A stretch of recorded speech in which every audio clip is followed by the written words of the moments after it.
Wasting life, precision, waking. No forgiveness every time second. Gran Turismo still chariots. On the track, no time for riot. Wasting life, precision, waking. No forgiveness every time second. Carnage race, Jesters flare. It falls everywhere. Survive the madness, be divine.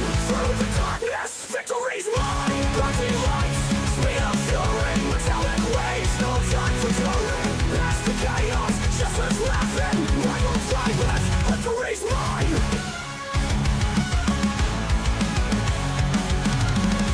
Blinding lights, speed of fury. Metallic waves, no time for glory. Past the chaos, Jesters laughing. Rivals rivalous, all blood reveling.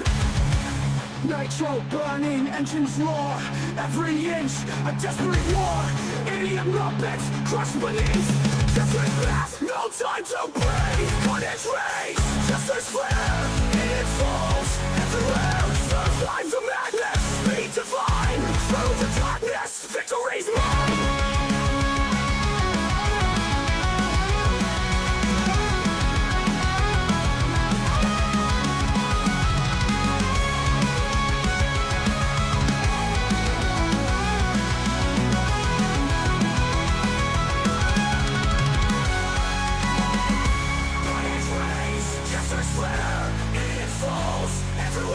Survive the madness, be divine. Through the darkness, victory's mine. Victory's mine. Victory's mine.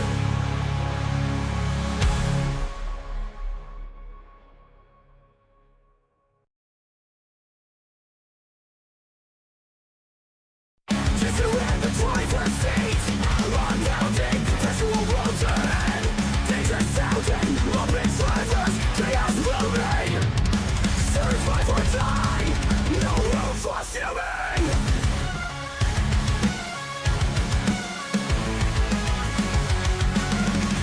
Gran Turismo, steel chariots. On the track, no time for a laugh. Wasting life, precision, waking. No forgiveness every time second. Gran Turismo, steel chariots. On the track, no time for riot. Wasting life, precision, waking. No forgiveness every time second.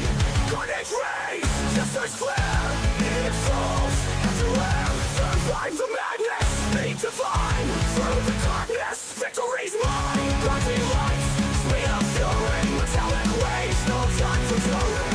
Past the chaos, Jesters laughing. Rivals rivalous, victory's mine.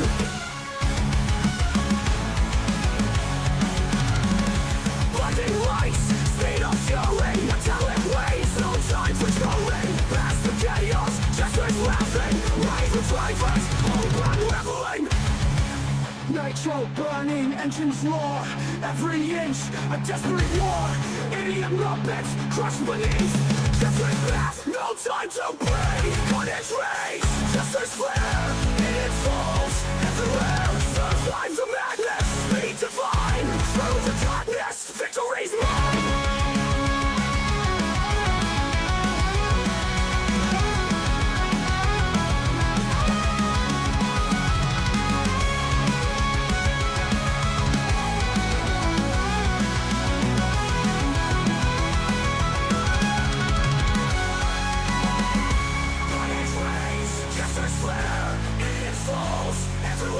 Survive the madness, be divine. Through the darkness, victory's mine. Victory's mine. Victory's mine.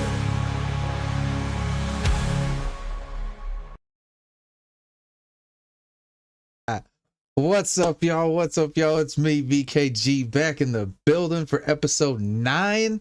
Holy smokes, it's been 9 episodes already. That means 10 amazing guests.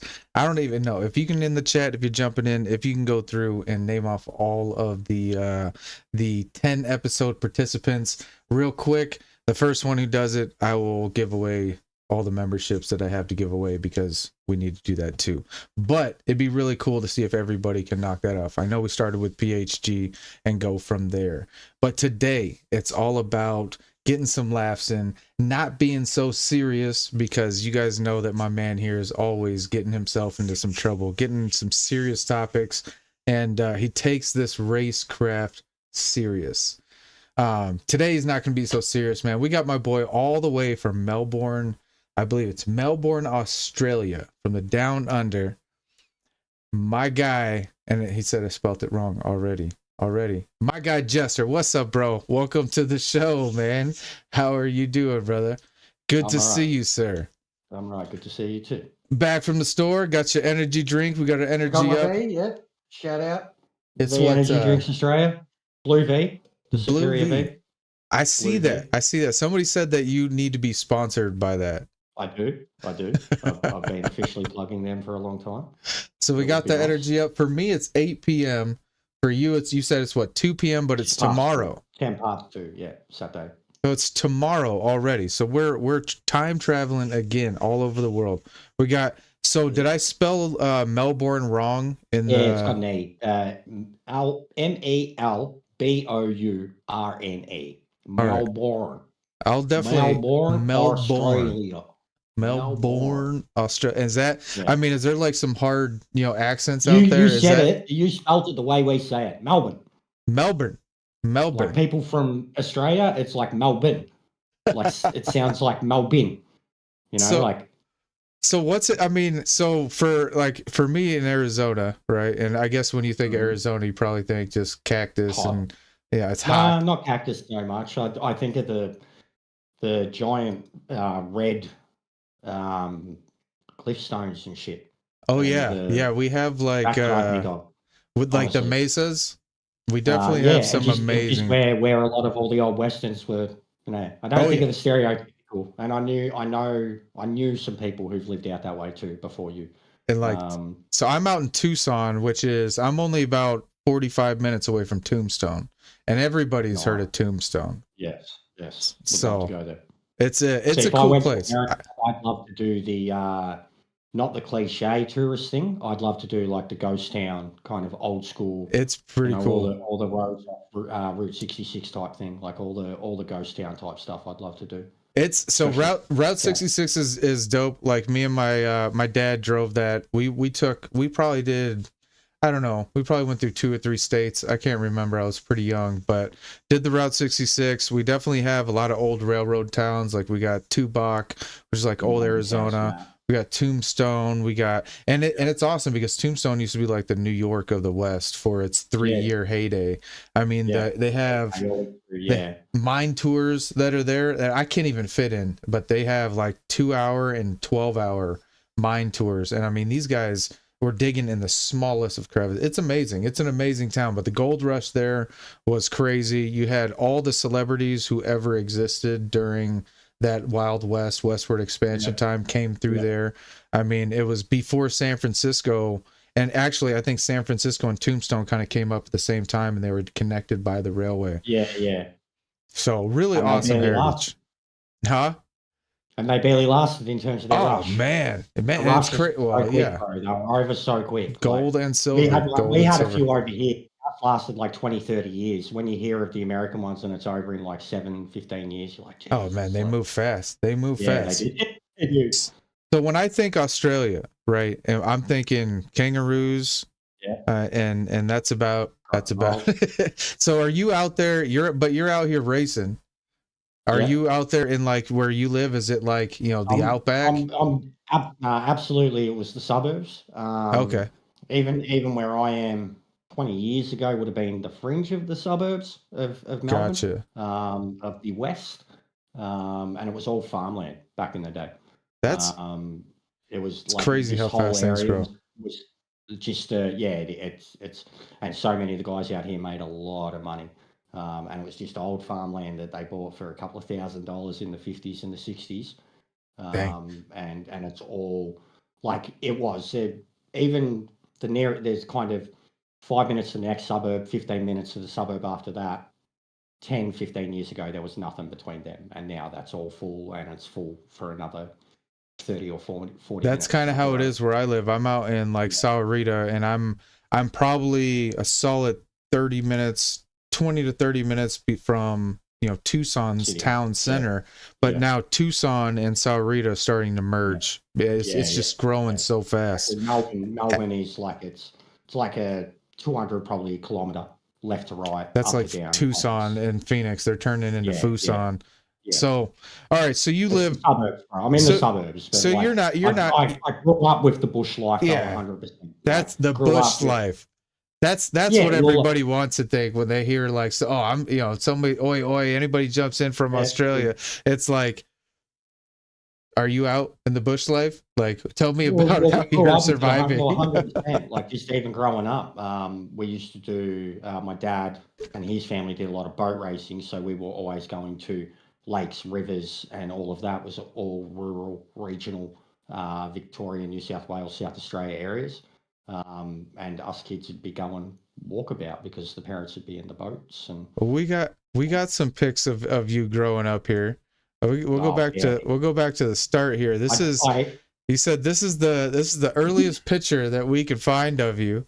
Yeah, and in terms of digital media, yeah. This is a while back. Mo, tell me about this Jester right here. The baby. The baby Jester. The baby. Jester. So are you did you get into like photography earlier? Because I see a whole lot of a big theme, a lot of theme here. I was picked, I guess, in so many of the cases. It was in so many of the cases it was picked for me. That first photo, anyways, it was a part of the youth work, and they were trying to. It was a photo that was put in the age, like our big, our son, our times, or whatever. And they were trying to, have an image of youth homeless crisis in Melbourne. That was probably a year and a half after that first one. And was this like I just started to kind of get stable homing, and get heavily involved in volunteering in youth work, and this was like a reward for coming out the other end. Yeah, you had said that you were involved in like the Youth Homeless Project pretty early on, man. Tell me about that. That's probably one of the when I read all this stuff and we kind of went through and I've been learning all this about you. That was the biggest thing that stood out. It was one of the things that, man, I knew I liked this guy for a lot of reasons. And helping the youth homeless, like what does that kind of project entail? Is it raising money, or is it going out and actually doing that? I fell into it because I was in a youth homeless situation. I've just lost your audio, bro. You're not getting my audio? Nah, you could. Okay. Lost it on Discord. So I basically became homeless at 17 through dysfunctional kind of family. I had divorced parents, and from 13 I was raised by my nan, and she was very old. She was 88 when she passed away. I was 17, and that was kind of it, just the way my family situation was. I couldn't live with my mum. My dad didn't really want me. I was in a situation where I was basically homeless. So that's how I fell into it. So you actually know what it's like, and that's one of the things that I've slept rough 100%. That's one of the things that I guess makes me unique in the kind of work that I do. Working with youth is I grew up an orphan.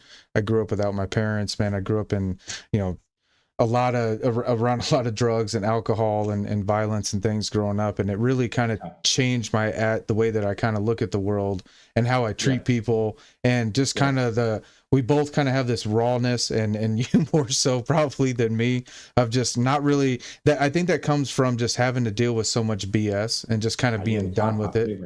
Tougher. You had to overcome a different situation. Had to get tough early. That's for sure, man. But I love looking at kind of the early life that you lived, man. I'm looking at this artwork. Tell us a little bit about these paintings. I mean, did you do this, or is this? No, they were of me, and that was huge, that thing. So there were 6 kids. I was one of 6. There were 6 artists, and they produced 36 portraits. and they were all Wow. sold at auction. But I actually own now. I have that one, the black and white one. It's called A Quiet Moment, hilariously. And I have a copy of a same size copy of the Metallica Laneway one that I received only a couple years ago off the artists themselves that had re-established contact with me. They found me through Facebook and reached out to me because they had a canvas of that and they had the original of the black and white that they had purchased back. What's it like getting a painting of yourself then? Is that like a lot of standing there waiting for? That was a 2-year process, all of the whole thing from first meeting the artist to having your photos taken to Actually being sold. I basically did what you and I are doing now with them over the course of 6 months to a year. They learnt my story, our stories, got to know us and took all these photos documenting it, and then went about however they were going to, paint their portraits and titled them all and all that. And yeah. That's pretty cool, man. I've never had nobody paint a picture of me. Yeah, it's amazing. I don't know if I have a picture paintable face. Black and white one, because the black and white one's too intense for me. Like gotcha. that there, it's gotcha. Yeah, it's too intense. I see the child in that one. Let's talk about something that definitely makes you happy, and that's the Mrs. Jester. She's got to be a special lady, man. Tell us a little bit about her. Mate, special. She's got to be special for putting up with me. Bianca. She is a unique spirit. She's gorgeous. She's a nerd. She's a bit crazy, like not crazy, but I mean, like she's into some weird shit. She's one of those typical kind of goth girls that it's nothing but like Disney and horror. Her favorite thing in the world is Saw. Like all of them, or does she have like an actual favorite? Is there like a repeat? Like we got to watch Saw 3. We can't Saw, just outright favorite Saw is she likes them all. Like she even says the recent ones. I'm like, I don't know what her favorite Saw would be, but like Scream is next favorite 100%, and she'd probably pick Scream 1. Like no doubt. Nice. Like usually it's the first ones that are the best for me. It's funny too because I'm not huge on horror. I like horror and I like iconic cinema, but we connected on cinema too because she worked in the cinemas. So she was like a con goer, had a job in cinema, and then basically when we started dating, she was getting constant free tickets to movies. So we were going to see movies like just because. What a freaking perk. My Misa loves movies too. Shout out to my Misa. I see you. The posters and stuff too. Like we've got a whole cinema room in the back with like IMAX style posters. Oh, nice. Like that. So you love movies when you got a theater in your house. Wrestling, one of our, first like after dating was kind of we chilled in bed and watched WrestleMania. Shit, what are we up to now? It was probably 30. I want to say 32, but it was the Daniel Bryan, moment, like the yes movement. So you guys are. I know you fancy yourself a nerd. You guys both nerd out.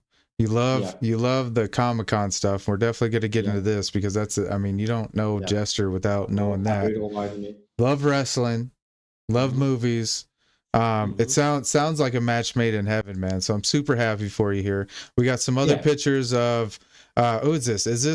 Who's this gentleman here in the purple shirt? You look awfully dapper here. Is this coming out of high school? Which one? No, all right. So that's at the same night I met Prince William. Photos cooked. That is Robert Walls. I had another one too, who was Tom Hafey. If I'd sent you Tom Hafey, you would have appreciated him. The dude was about my height, 70 years old, and has arms like you, bro. But nice. That is Robert Walls. He was a legendary AFL footballer. Played for football, you mean like AFL football, so Australian rules football. Gotcha. And he was one of my dad's biggest idols, basically. And Misa with the gift. that was at a time in my life where I was starting to come good and earn the respect of my dad. And that Okay. moment and photo was like he was like, oh wow, like I'd met one of his heroes through doing the youth work stuff that I was doing. And you got to meet the Yeah, prince. Robert Walls, and yeah. Unfortunately, didn't get the photo. Like my phone died. I took too many photos, and it was like I can't even remember what See, type of photo Bucko, I had. get Losey, phone Pep I had Burby, back then, bro. Corey. But yeah, that was moments before I Corey? shook his hand. Wills, moments That's before I shook crazy. his hand. You couldn't He get still the had picture. hair on his head, mate. You Look how old he is. could get the picture. You shaking his hand though. We got. That's what I mean, like, yeah, It didn't happen if you don't got the picture. we were very close to him. Yeah, Look at the we were digital right there. cameras from back in the day, man. I love it. You don't see those. You don't see those I think anymore. it would have been like a flip up, I reckon, like an orange flip up phone. It looks with the like dial pad. a Yeah, flip up phone. bro. It would have been. It would have been. It was back in the day, man. I was like 20, 21. I don't think I turned 21 yet. That's awesome. Not every day you get to meet the prince. And then the other and I bloke think we do got a picture of you and your pops here, right? You said this is after a long COVID stint too, right? Yeah, about 3 years ago. No, 2.5 years ago. That's me old man. See the nose, mate? That's Pepper. I see it, I just man. gotta get that nose. Hey, I got Sam a nose Elliott, too, mate. man. The nose. Sam Elliott for me. That's like he's just a cowboy. I love the handlebars, man. He's had his whole life, bro. His whole life. Forever. It takes a real man to run the handlebars, man. I could grow a beard, but I can't do the handlebars. I don't got enough. I don't got enough face length. I don't think. We always joke that I can grow it on my chin, and he grows it on the lip to match it. Well, shout out to Pops, man. That's pretty. Cool, man. That's pretty awesome. Heck yeah. And he's got shorter. Like he was taller than me. He's very hunched over now. He's 63 now. Oh man. He was 50 then. So is he kind of blue collar like you? You said you were a hard worker, man. You worked a lot of odd jobs. He's more than like he should be got them hands, right? He does, bro. Like he's calloused forever. Right. I've always been a truck driver, but a machine operator too. So he's a truck driver, but he's got excavators, bobcats, takes the machine to and from, does the job, goes away. He's well paid, he's well crafted. He's only now, like literally just recently, handed in his resignation, and he's going to start doing like a weekend delivery thing. But yeah, he's the most solid, like, just he's worked his whole life. Like, if anything, he was an absentee father because of it. But the older you get, you start to realize like what they were working for, and then respect them for it. Hey, a man got to do what a man got to do. Sometimes we don't necessarily understand, but no, you don't until you get older. Yeah. I had a call with him not long ago, and I said to him, like, when he told me that he was basically going to be retiring. And I was like, because I've got two older sisters, they're already over 40, and they've got a kid each. And I'm just turned 38. And I said to him, I was like, well, look, you're nearly retired. I'm about to turn 40 in a couple of years. I was like, you've done good, Dad. I was like, all three of your kids are here and doing good and shit. And especially I was more referring to me because of the future scenarios that were set for me when I was young. But it was a genuine moment of like he realized it too, like he was pretty chuffed that we'd come this far, so to speak. Well, shout out to that man right there, and shout out to you having that, kind of like, we don't always understand, but it definitely, and sometimes we don't get to have those conversations that help us understand. So, me and my dad, my real dad, we had our conversation and kind of figured out where we were in life and why he wasn't there, and I made peace with it, but I've had really good men in my life to kind of show me the way and help me along the way. It's been a lot of it have been my coaches, a lot of mentors, a lot of counselors. I've been around and involved and a part of mental health, my entire life, whether they were labeling me or, I was in a room trying to not label somebody else because I'm so anti labels, and I really try to really try to blanket comment. work through things, man. But that's awesome that you've kind of had that, and it's really cool to get to know you a little bit, kind of get to understand. So have you been in Melbourne your entire life then, it sounds like? Yeah, lived in Melbourne my entire, grew up in the north, went inner city kind of through my youth, and then moved out west from like 25 onwards. Okay. So, And when but you I've say, traveled around most of Australia, like just as a kid, growing up, teenager, adult, but lived in many different places throughout Melbourne. From I guess, yeah, once you hit you're not with the family home. yeah, But yeah, grew up in the north until I was 17. And my parents were divorced, but they didn't live too far from each other. So it was just mum moved a lot. Dad was always in the same location, but like I said, dad wasn't really around, and mum was hard to deal with. So yeah, it was just as a kid, to and from, basically between them. Like same with the girls. Like we were just, it was always weird having two houses. Like two sets of yeah, rules. But that's how we grew up. And until I was like 12, 13. And then my nan took me because like my mum didn't want me. My dad wasn't around, and my nan lived very close to my dad. So my nan took me, and next 5 years of my life, I was with her until she passed away. And that was it. Like she was my everything basically growing up. Like in terms of the good influences I got from family and stuff, it was all her. And wow, once she was gone, it was, like I had to find my own feet. Um, and then kind of choose whether I wanted to accept things and come back, or you know what I mean, like to have those type of right. conversations. But yeah, my nan was like more the one who raised me, living with her. Like my childhood memories are living with her. Shout out to Even Nan, when, man. yeah, even my memories are like with my dad, because like he worked 6 days a week, 10 hours plus a day. He was Oh he wow, was 60 to 70 hours a week minimum, no matter what. holy smokes. Um, yeah, and then he'd come home and go out in the shed and tinker with the cars and stuff like that. And he was just a permanent craftsman. Um, and then, yeah, once I was out on the street, so to speak, it was a lot of couch surfing, a lot of, and you'd know this, refuges and crisis Mhm. accommodation and hostels and stuff like that.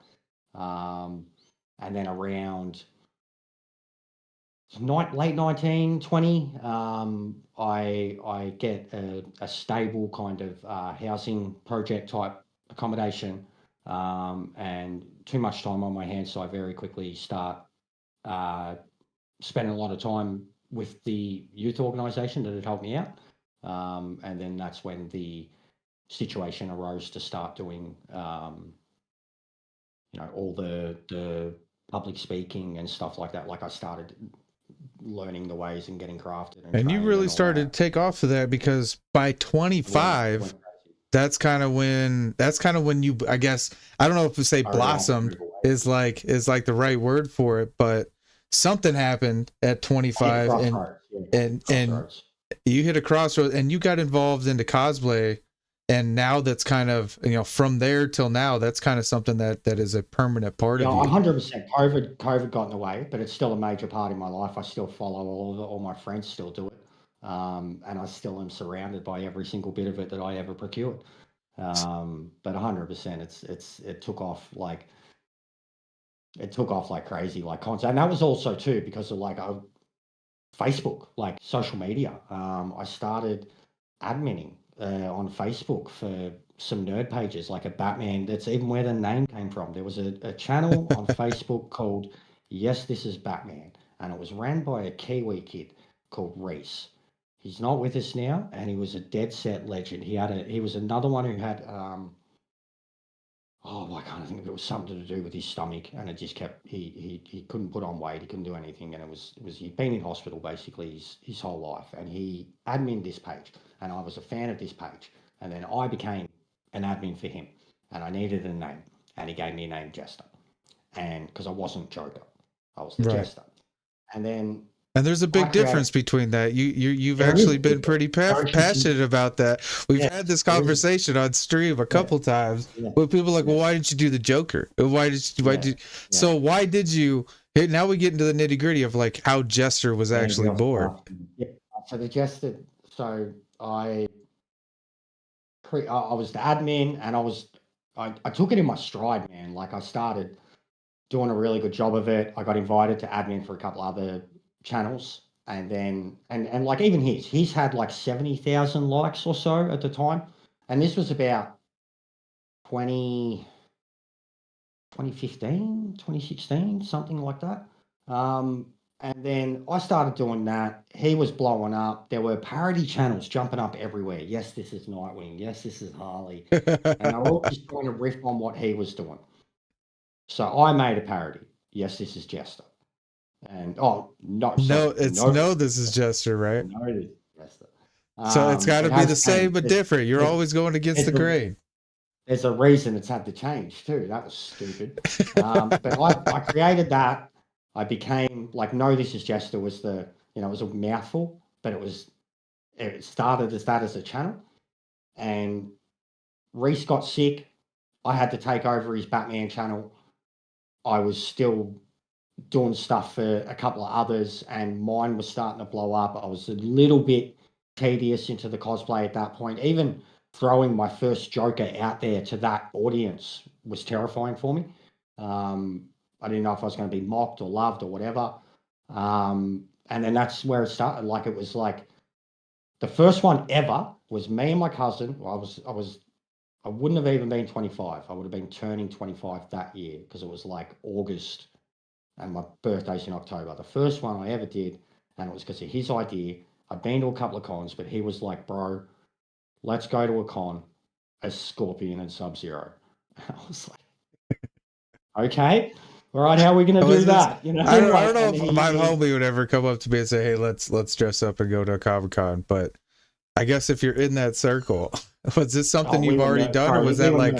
Oh, I already had my Batman tattoo and my Joker tattoo, and he had like Final Fantasy tattoos, and he was a metalhead, like glorious, Viking, long hair, beard, ladies love him. Like it was funny too because he was my younger cousin. I reconnected with him around that time in life, and he almost became like the inspiration for like just being yourself and being proud of it and being like not trying to unapologetically you, like at least when it comes to girls and stuff, you know what I mean, or like your mates or things that you're into and being a nerd, like, and music, like he just didn't give a shit. He liked what he liked, and he didn't like what and it was like, you weren't going to give him shit about it, and like, and I love that. Like that's also where the gig nature started. Like me and him in the kind of 2 years preceding that had just been smashing gigs left, right, and center. Right. And you say gigs. When you say gigs a couple times, you mean like concerts, right? So there was locals, but then there was, yes, like, so in between, like one of the starting off when I was like 21, we went to, was it 21? 2000, I was 22, nearly 22.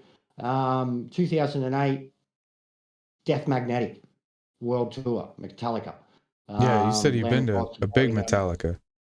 That was huge. Yeah, got him tattooed on the arm right there. Nice. That was huge. And then it kicked off. Like I got into Parkway around the exact time. Parkway were a local Australian hardcore band at the time, and now they are, the biggest kind of heavy metal band in the world, headlining Whack and stuff like that. But I was very lucky that I got to see them locally. And then by gigs, a lot of the bands that you guys get that are heavy metal aren't so big over here. So when they come over here, it's a much smaller venue. Like Interesting. You said that you've been to Lincoln Park, Lamb of God. You said you went to Parkway Drive over 10 times. Yep. Yeah. So, when it comes to gigs, one festival was Metallica. The headliners was Metallica, Lincoln Park, Blink-182, and A Perfect Circle. Like that was just one festival. The last 4 bands alone, and like, who wasn't going to stand there for 6 hours and watch them bands? Like, I wasn't even huge on Blink, but it was this, like, I was huge on Linkin Park. But yeah, I was a big Linkin Park fan too, man. I'll tell you like, what. seeing Blink live, though, I was like, holy shit. Like, wow, they're good. They were amazing. Loved it. Like, they got us pumped before Linkin Park, and then it was APC, then Metallica. Nice. And it was epic. And so are you? That. I mean, are you in the mosh? Or you had? I mean, you got the hair for it. I was in many of them. Absolutely. Probably the scariest one I ever did was Machine Head. a couple of festivals before that year, and Lamb of God, Wall of Death during 11th Hour, and Machine Head, The Circle I mean, all those sound violent. during Halo. The Circle was scary because, like, the Wall of Death's just one moment. The Circle is like you go down and it's like a tramp, you know, like and That a gives me festival goosebumps now, man. size circle is like even the Wall of Death. Like the Lamb of God one was earlier in the afternoon, and I'd seen another band do it, and it was basically at the showgrounds in this hill, and it was like watching a battle, like, you know, medieval, like just smoke coming up, like, yeah, being in the middle of that was pretty fun. And everybody's just wilding, man. Those were the days back when we were I was young, young, man. And I you was could drunk, get away I with was getting a just trample or yeah, two yeah. and get up from. Now I'm like, man, I'm not Yeah. trying to do Oh, all that. bro. I'll stand on the outside and watch. Truthfully, NFSW, the last time I went to a major gig was like 6 years ago. It was Parkway Drive, and I needed a little bit of cocaine to get me through it. I was like just over the hill of 30 something. So I was like, I can't do this anymore. I stood there and enjoyed the whole gig. I did not We are proceed live. to. I told you, but yeah, raw and uncut, chopping it up with Jester. But it was a good, Hey, it was what- genuinely, it was an Australia Day, so 26th of January. It was genuinely like a over 40 degree day, and one of those days when like the sun went down and it was still like 35 degrees at night, overnight, and we were going into this 1,000 seat theatre to consume alcohol and sweat out. Like it was fun. But yeah, gigs are not for me at all anymore. Like the idea of hopefully we've hey, straight up, hopefully we've moved on from, you know, just a lot of bad decisions in life, a lot of things that we were doing, man. But you're no stranger to danger, Jester, and you live it and you own it. And when we're on your channel, it's like you are unapologetically you, and all the masks that you wear, either in real life, you know, when you're switching them up and you do all your characters, and I definitely want to go through those again because the cosplay is awesome. But just one thing about you, man, is you wanted to do why so serious when you said at the start about it, man. Why so serious? I mean, that's the thing, though. You said that you have turned this into a profession now, you know, so your hobby has kind of become. Still, like, they reached out to me and wanted me to do something depending on the gig. Yeah, 100%, still do it. And you do you do an amazing Joker. Like you said, you are the Jester, but I mean, second to none. I've done so many different versions, bro. I've never done that's the only tribute proper one I've ever done, the Joaquin Phoenix one. And Right. that was for a professional photo shoot. And again, see, I'd done a teaser of it, like a test on my own, and that's the Viking photographer, same person. Gotcha. So she came, as soon as she seen the movie, she was like, I need to shoot Russell as this Joker. I mean, like it's this Joker. And you do a little Loki too, huh? On Loki, and it was I never had the full armor set. I was more like you know, even when he does the museum job, like that's more what it was based around. Like he wears the tux in it, but I mean that's Loki in a suit. You know, and that's awesome because Thor's always been my guy, man. So we've always had this thing where it's like Loki and Thor, because when we first met, we didn't clash. We had disagreements, and it was like we wouldn't back down. It was like and I was fairly new. I mean, I remember you saying like, oh, well, you're gonna be popular now or something like that, and it was just kind of like, because but this was like, you said it in a way that it was like, because I was being a butthead kind of back, I guess. And we butted in this conversation. And then it was funny because you even told me, and I had to go back and watch, you had like went on for another like 20 minutes being pissed off at me. And then I came back the next day, it was like, what's up, Jester? How you doing, brother, man? Good to see you. And you were like, what's up, Viking? Yeah, straight away. Are you? I can just see it in your face, like, and I'm a really empathetic person, man. I feel a lot of things. Misa says I have I forget the dang word. I'm sure she'll write it in here, but I just have a real ability to kind of read the room a little bit. And I was like, I wonder if this dude went back and talks trash about me. So I went back like in that stream and watched like where we were, and I was like, man, he went off for like 20 minutes on me. And I came back, I said, you know what? I said, you know what? I'm gonna love this dude, man. I'm gonna go back to I went back live, and I was like, I just kept going with you. And from there, man, it's blossomed into this awesome friendship. We have a lot of fun. It's fun heckling, and it's fun kind of having your back too, because I wouldn't say you even heckle me at all anymore, though. Like, I know, because I know when to push your buttons and when not to push your buttons. Like the other day, I was trying to help you out on FIFA, and and I was like, "Yo, do you want me to sit here and stare at you because I'm not weird, man." Speech chat, man, and you're like tactics, like you're gonna go out there and you're gonna put all the balls out in this formation. Like it was just you were hitting me with like so much of it at once, and I'm trying to concentrate on the game. I'm like, what are you doing? But I got it. You knew what you were doing, and my brain just couldn't.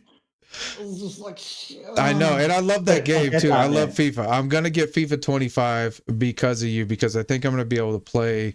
I'm starting my new job here on Monday, and I'll be out on site. But I think at night I'll be able to play. So I'm looking at like a little bit of Call of Duty. I don't know if I'm gonna be doing streams with it, but I know I'm gonna be playing. So I'll probably jump in like a league with you.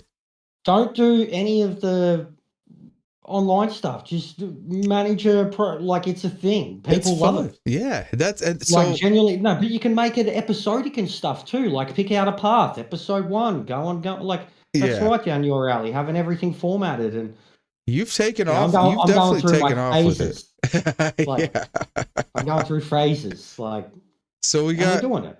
We got we got FIFA. We got our disagreements going back to like being Loki and Thor here. We've had this. You are physically Thor. We've had this, and I'm pretty physically Loki without the attraction. So it all works. We've had this like hate, not really hate, but kind of just like nobody's gonna back down, and it's cool because we've had like a mental war. You know, and the thing I really like about, and the thing that I think people forget about social media and stuff is your words are everything, right? And how you're able to articulate yourself, how you're able to carry yourself in a conversation. Like there's no punches that are going to be thrown. And a lot of people act like that sometimes. They get real cocky, or they get real arrogant. And it's like, look, dude, stop being like a tough guy on here. But you don't back down from nobody. And I've seen your streams unless I'm in the wrong. Unless I'm truly in the wrong. But that's what I'm saying. Unless you're in the wrong. So I always say this one thing. I said, Jester spits straight truth. You're going to come in. He's not going to lie to you. And if he catches himself in something wrong, you'll then go on a rant 100%. On yourself. Yeah. And even then the next day, I still am generally always remorseful and say, you know, I shouldn't have went there or whatever. Like I genuinely like, whether it's fact or not, like you still think about it and think, oh, well, you know, shit, that was unfair.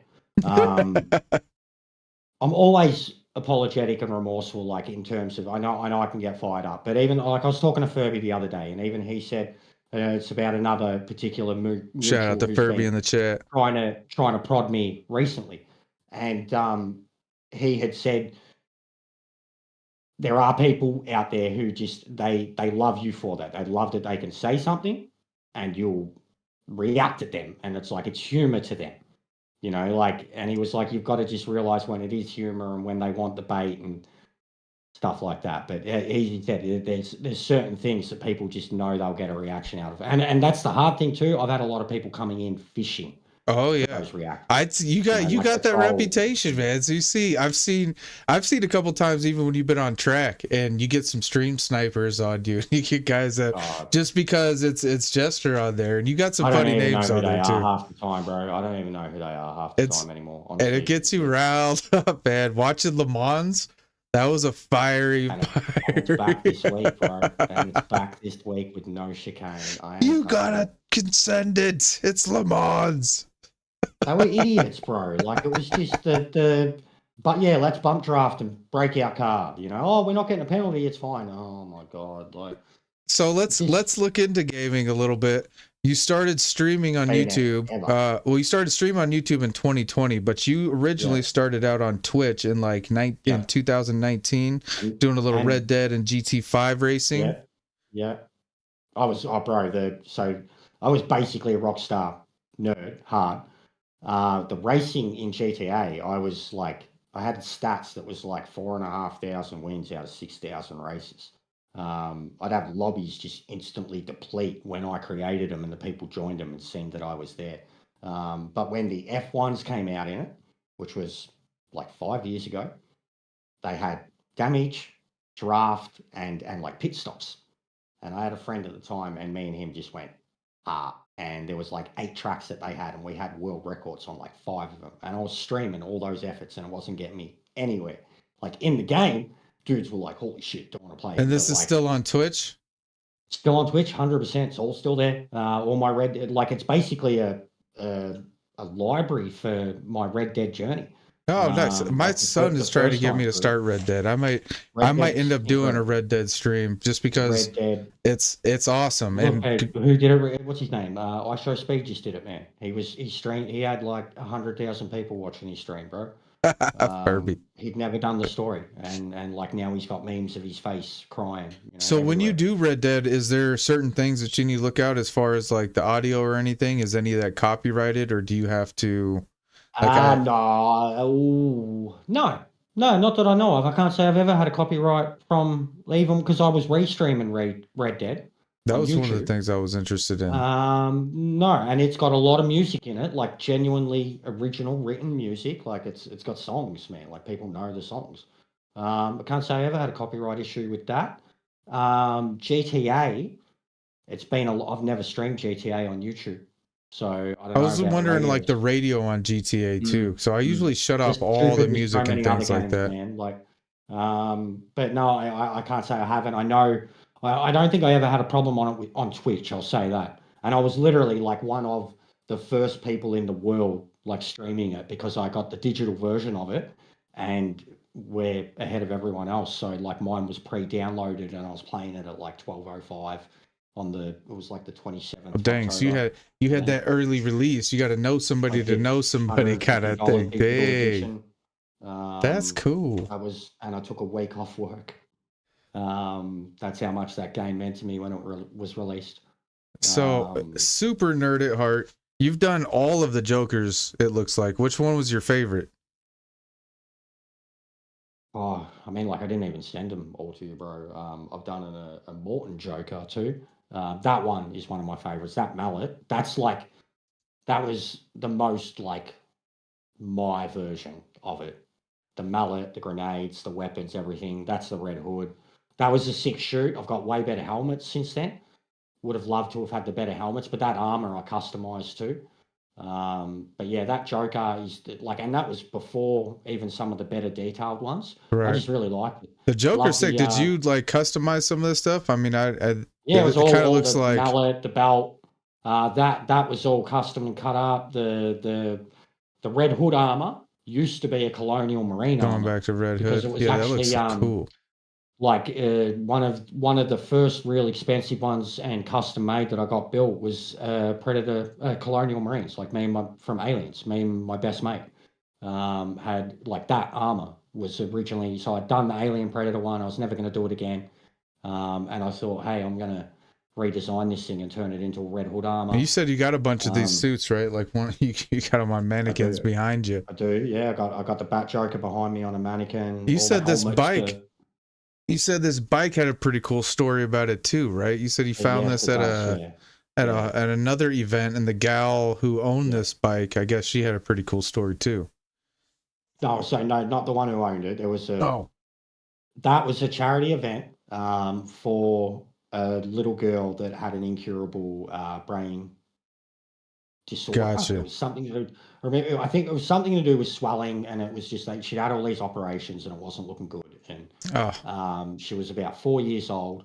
Because I was genuinely surprised that like when they were like, "Oh, we got this little girl, she loves superheroes," and but seeing her like react to Batman and Robin and that. But it was basically a car.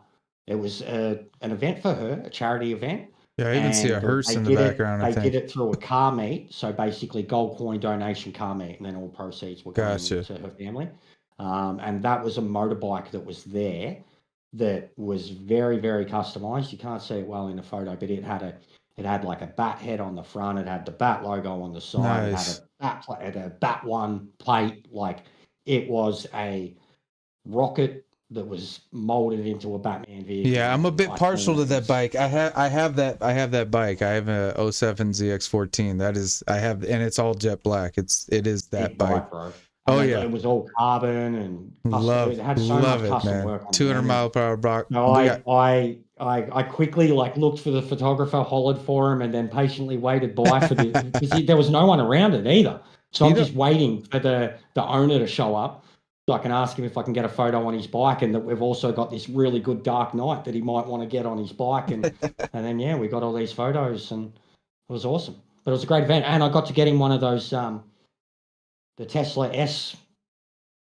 Like the S plaid ones, like the ones that are 0 to holy. It's like holy crap, your pants. Me and the best Thor cosplayer in Australia, who's actually, if you've got to look up Probably this like guy, bro, looks he's like literally like he's like a genuine bodybuilder type muscle guy. Nice. And the nicest dude in the world, and he was Thor, so they put him in the Tesla and I was riding in the back with him. Heck yeah. Did you guys get to rip it, or was it just He gunned it down because we drove from like the local hotel that was near it was held around a race course, like it's Right. a horse race course and an actual car race course. But no, on the roads he didn't. But when he came into the really long driveway that like you go through the first lot of, oh yeah, way through here, this is where you're going. Oh yeah. And he let all the kind of exotics go in front of him, and then just did like a 0 to 80 in like even Thor was like, Jesus, like it was just like the noise that it made, bro. Like I was like, holy shit. So It was cool. And the inside of it was mental. Like it looked like a VGT. Like it looked like something out of this world. yeah, they're pretty insane, man. They're insane, and they're fast as snot. Electricity. You and Bianca, this is Bianca again too, right? So you guys, and that was Princess Wonder Woman. Princess Wonder Woman. One thing I noticed about this picture is the guy behind you is doing like a much worse version of you. Nah, he's not worse. I actually know him. He's physically more Casey. But yes, I will say he went more for the movie, and I was like a hybrid between the movie and the comics, at least at that con anyway. So I did do a movie accurate version.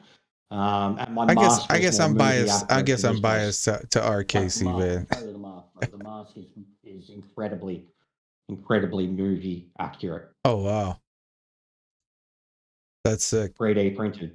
So how does this stuff, is there like a Comic-Con store that you go to, or do you guys build a lot of this stuff is all custom made, right? Yeah, or either like most of it to start with, it's people making their own stuff. And then if their craft can only get them so far, it's commissioning pieces.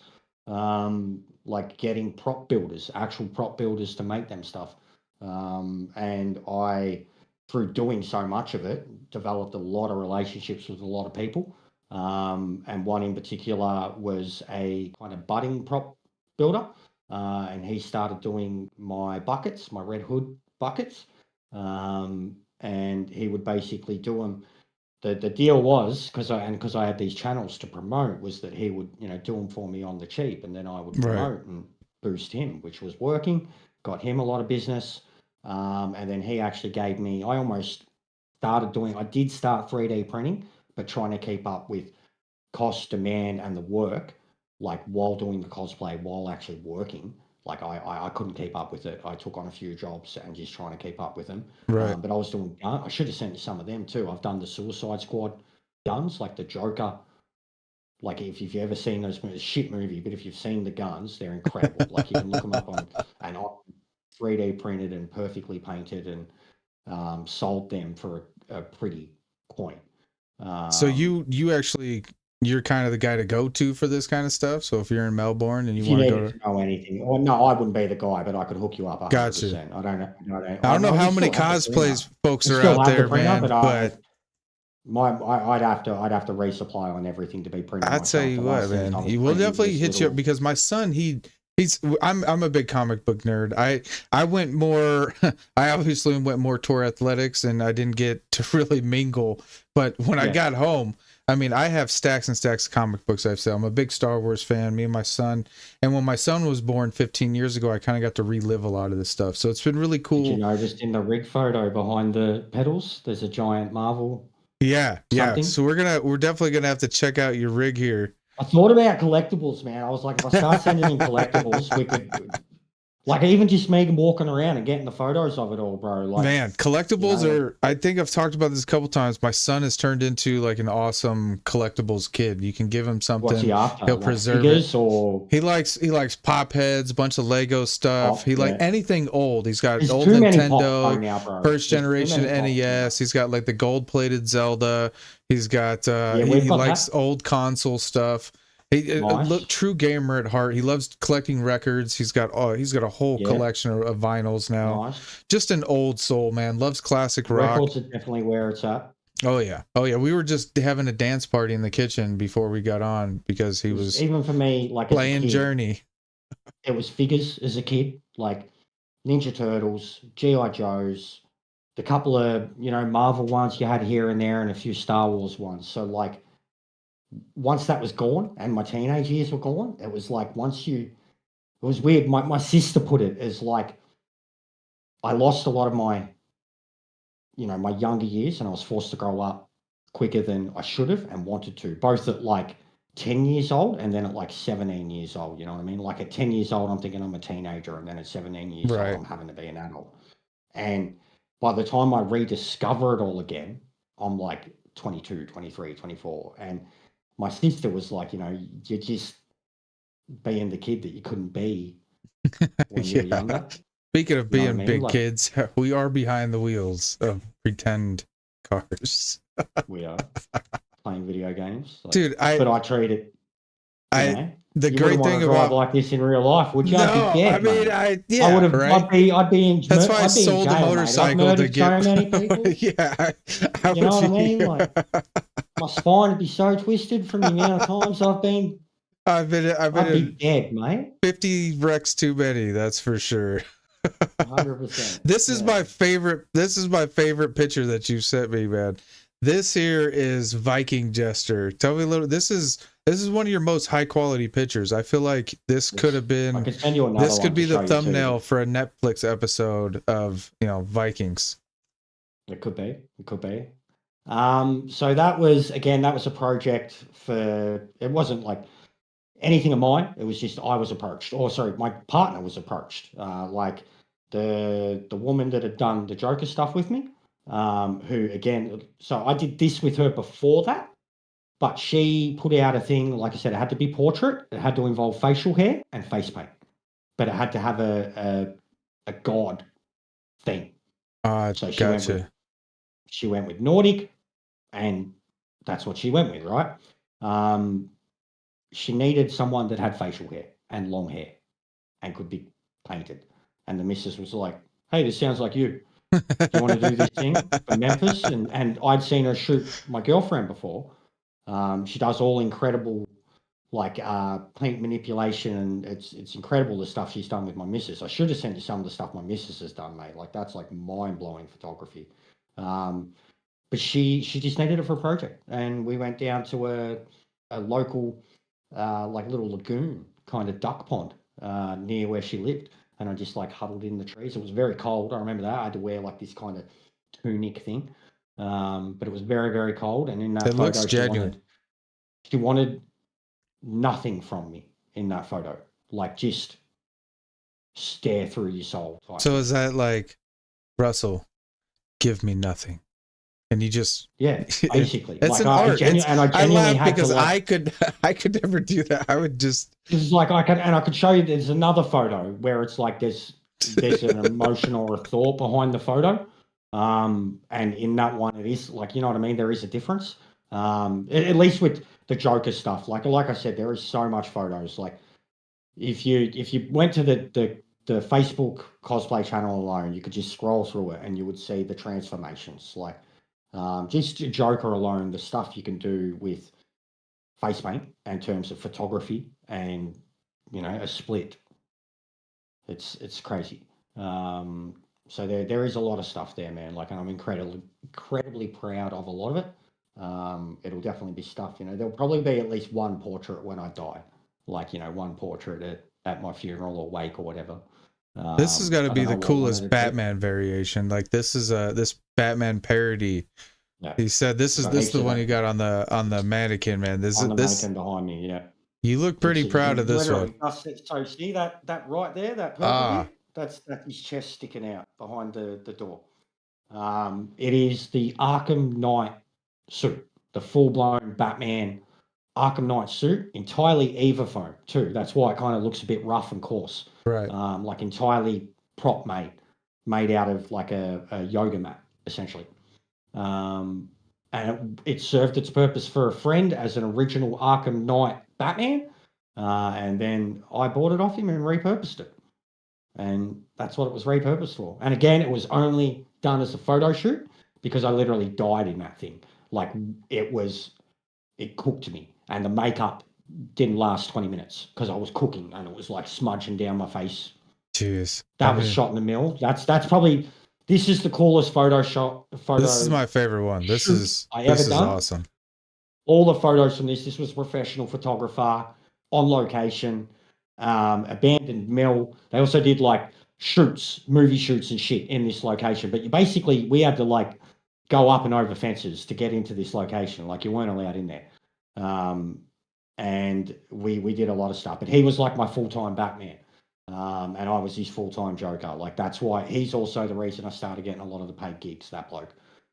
He was like that, and that was just the Dark Knight. Like he had a perfect Dark Knight. He was always, always I mean, the suit alone that's my favorite photo. Insanely it was legit. Expensive. It was legit. It was like a $1,500 suit. And he's got them all now. He's got Batfleck with like a muscle suit. He's got the animated series. He's got the Bat Patterson suit. Like he's got them all. Like this dude gets paid.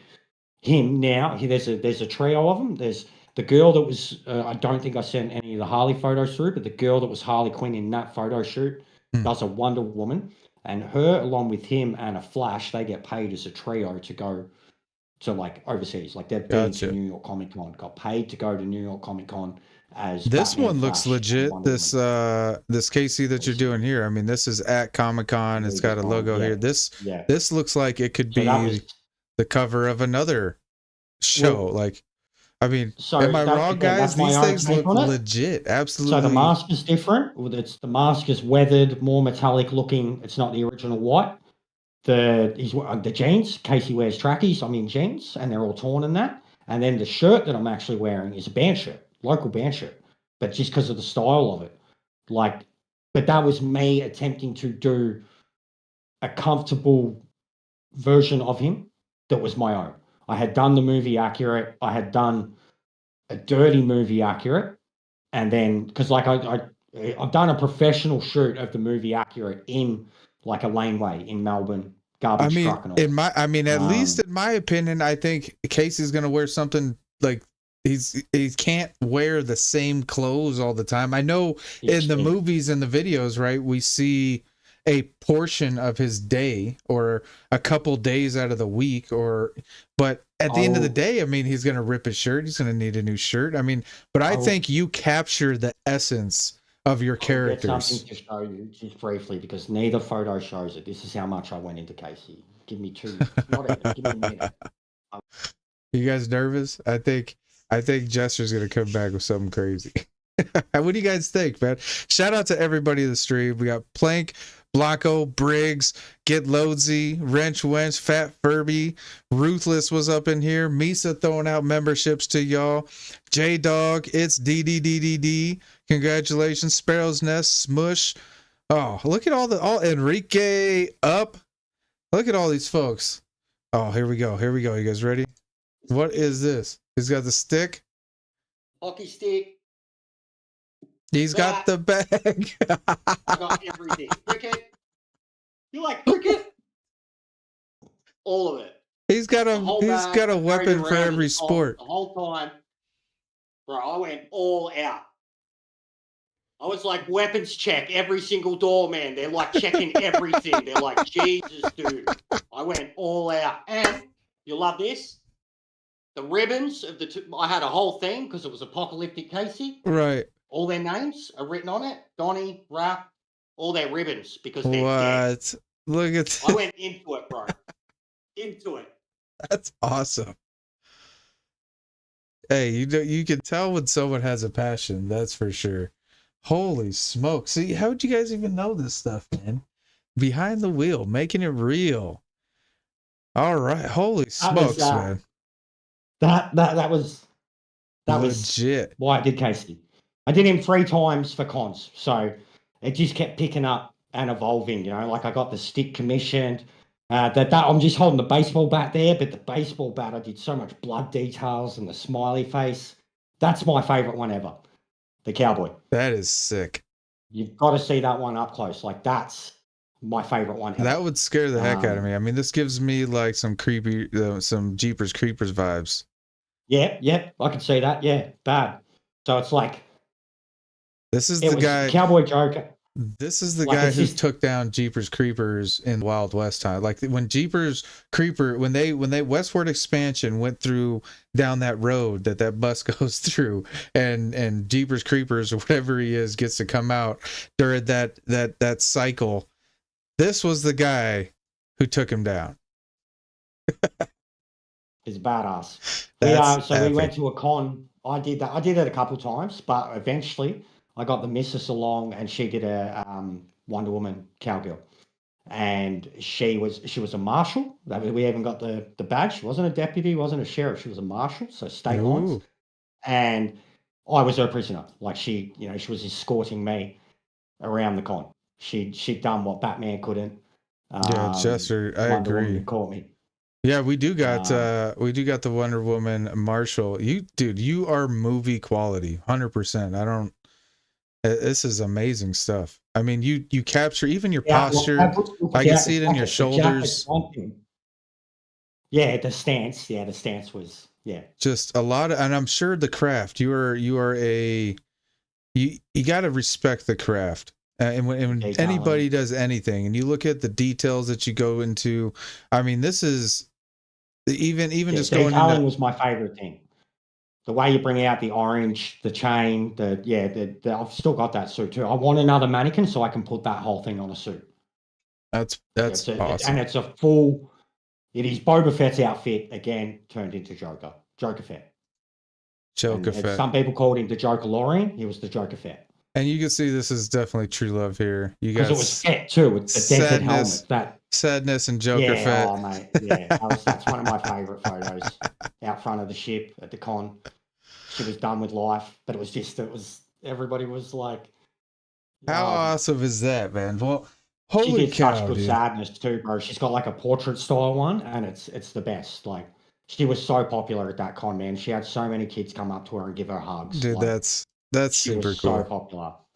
That's super cool. We've done a lot. We've done a lot together too. We did red hoods together. Like we both had the mask instead of the helmets and that. Like, she's done a lot herself. Like she did quite a lot. Like I said, I didn't send you through everything. No, it feels like there's so much. We could do this for hours. I was incredibly proud of because I mean that's me.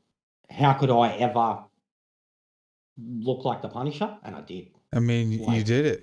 You have this ability to capture the character, and man, I mean, I don't know how that whole process works or what your goals are with that, but I mean, hired. You just don't rustle the Jester. But yeah, there's a lot there, man, and I mean, I've still got that's amazing, a lot of dude. it. Amazing stuff. Big nerd, man. I'm covered, like I said. That's all DC. I've got Metallica there. I've got Mad Max on this leg. I've got Star Wars all over, like my thigh here. I'm covered in tattoos. They're probably my favorite, the Joaquin Phoenix ones. So cosplay, is this a world traveler kind of thing? Is this something that you want to do? Like I knew that you had a big plan to go to Singapore and things like that, and you want to travel and you want to go, I wanted do to some fame. things. I definitely wanted it. It was another one, like even there's a lot of pros and cons to the world, and I've even heard you talk about it and joke about it. I completely agree. Like, as much as I like some of the sexual designs of some girls that have existed in comics throughout nature, I where didn't it talk has about gone others. now, I didn't talk about others. Visa. you did. Where it has gone now is like a whole nother, and it was already like that for me 10 years ago. Plus, it was like that when I was 25. Like, and you've got people who make these full armor sets and designs and intricate and put 60 hours into a prop, Right. and then you got a girl that shows up in nothing and just kills she's the famous. show. Yeah, it's You know? it's crazy, man. It's crazy. But here's what I do say, right? Being a man has a lot of man advantages in a man's world, right? I'm not talking about in like equality. What I'm talking about is in a man dominated thing, whatever that thing is, whether it be video games or freaking Comic-Con, all the comic books, you know, like no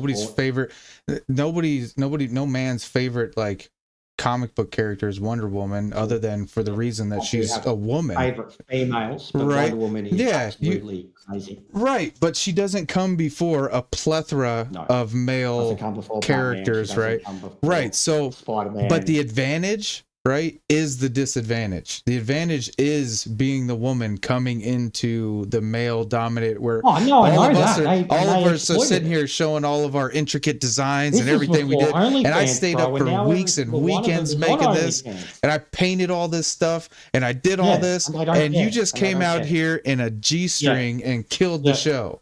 Like, we can't compete with that, but that's okay, right? That's what makes it. It was just like I'd hit my ceiling. Like on Facebook, I had like 4,500 likes. On Instagram, I had about the same.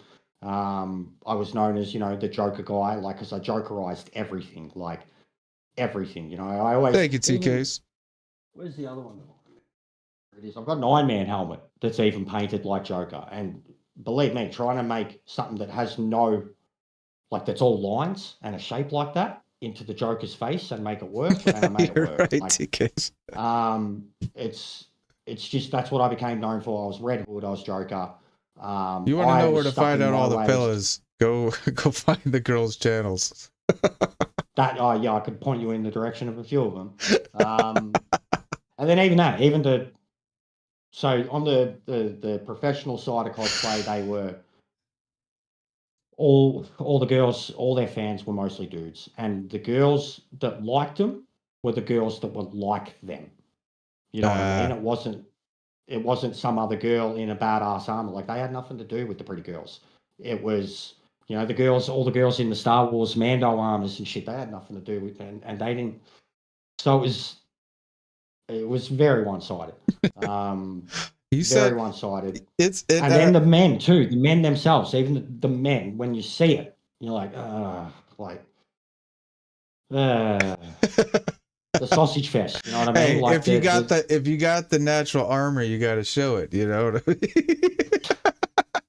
mean? Even that, when there's dudes that were walking around with their kid out, I was like, good on them. Like seeing a ripped Goku or whatever, and the girls want to come up and good on them. Like, good on them. Honestly, if they can, good on them. That's not me, man. It's not fair in a world that was meant to be about. Shout out to WRX, man, who does the shirtless streams. Henry loves them. Yeah, I've seen. There's a Monster Mash. There's this massive X-Men cosplayer in America, bro. He's like 50 and he's still just picking up girls one-handed at a con. Like, come on, bro. Like, have you seen the bodybuilder guy that's always like?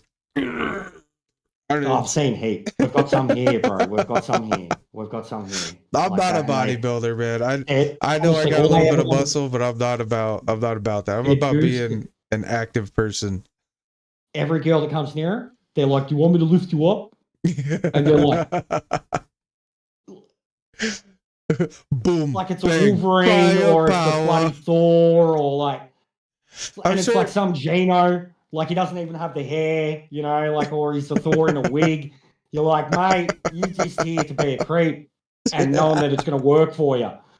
Get out of here, you bum. Get out of works. here. It works. I mean, you go there, and you see what you see, man, and the girls are there too.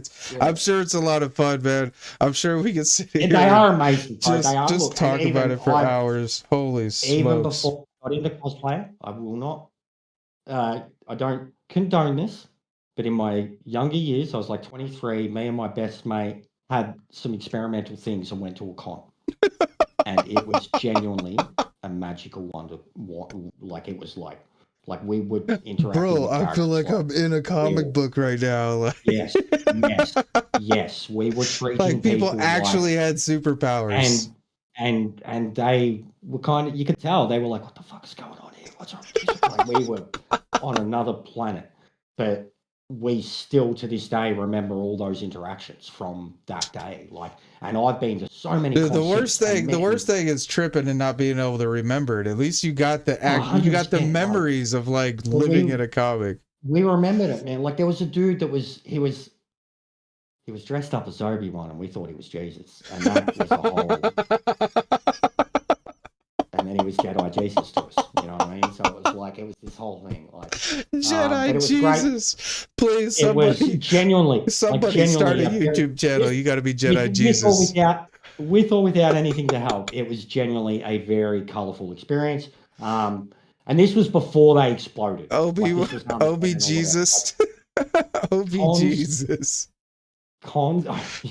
Yeah, dude. The amount of times I've seen people give the picture of General Kenobi from episode 3 with the long hair and give it to their nans and say it's like a portrait of Jesus, and Nana like puts it somewhere special and they're like, yeah, Obi-Wan. Yeah. But cons are amazing. If you go as a cosplayer, it's amazing. Like if you've not. What if you go to a Comic-Con as like a normal guy, just in jeans and a hoodie? It's amazing. Depends what you're after. If you want, I just want to go see comic books. You just want to see everything you like. Yes, go. General admission, go. Look at the celebrity lineup. People are not going to think you're weird. Want to meet. Like, I mean, you're there to be looked at, right? I mean, everybody's there because they want eyes on them. Everybody wants attention. In terms of the cosplayers, they all want the attention, even when they're acting like they don't.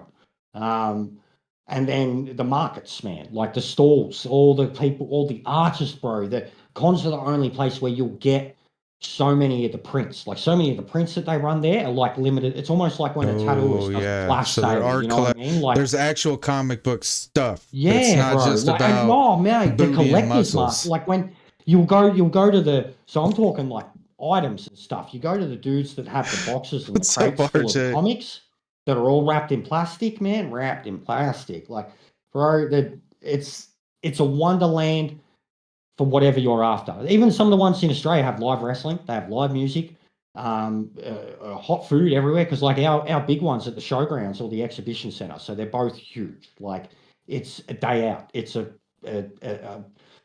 what do they call them? Fairs for you guys or whatever. Like it's fair, yeah, fair. Shitload of fun, bro. Like it's a shitload of fun for the family. Like, but yeah, we call them swap meets. If kids have never seen a girl's bum in their life, then they're going to see a bum.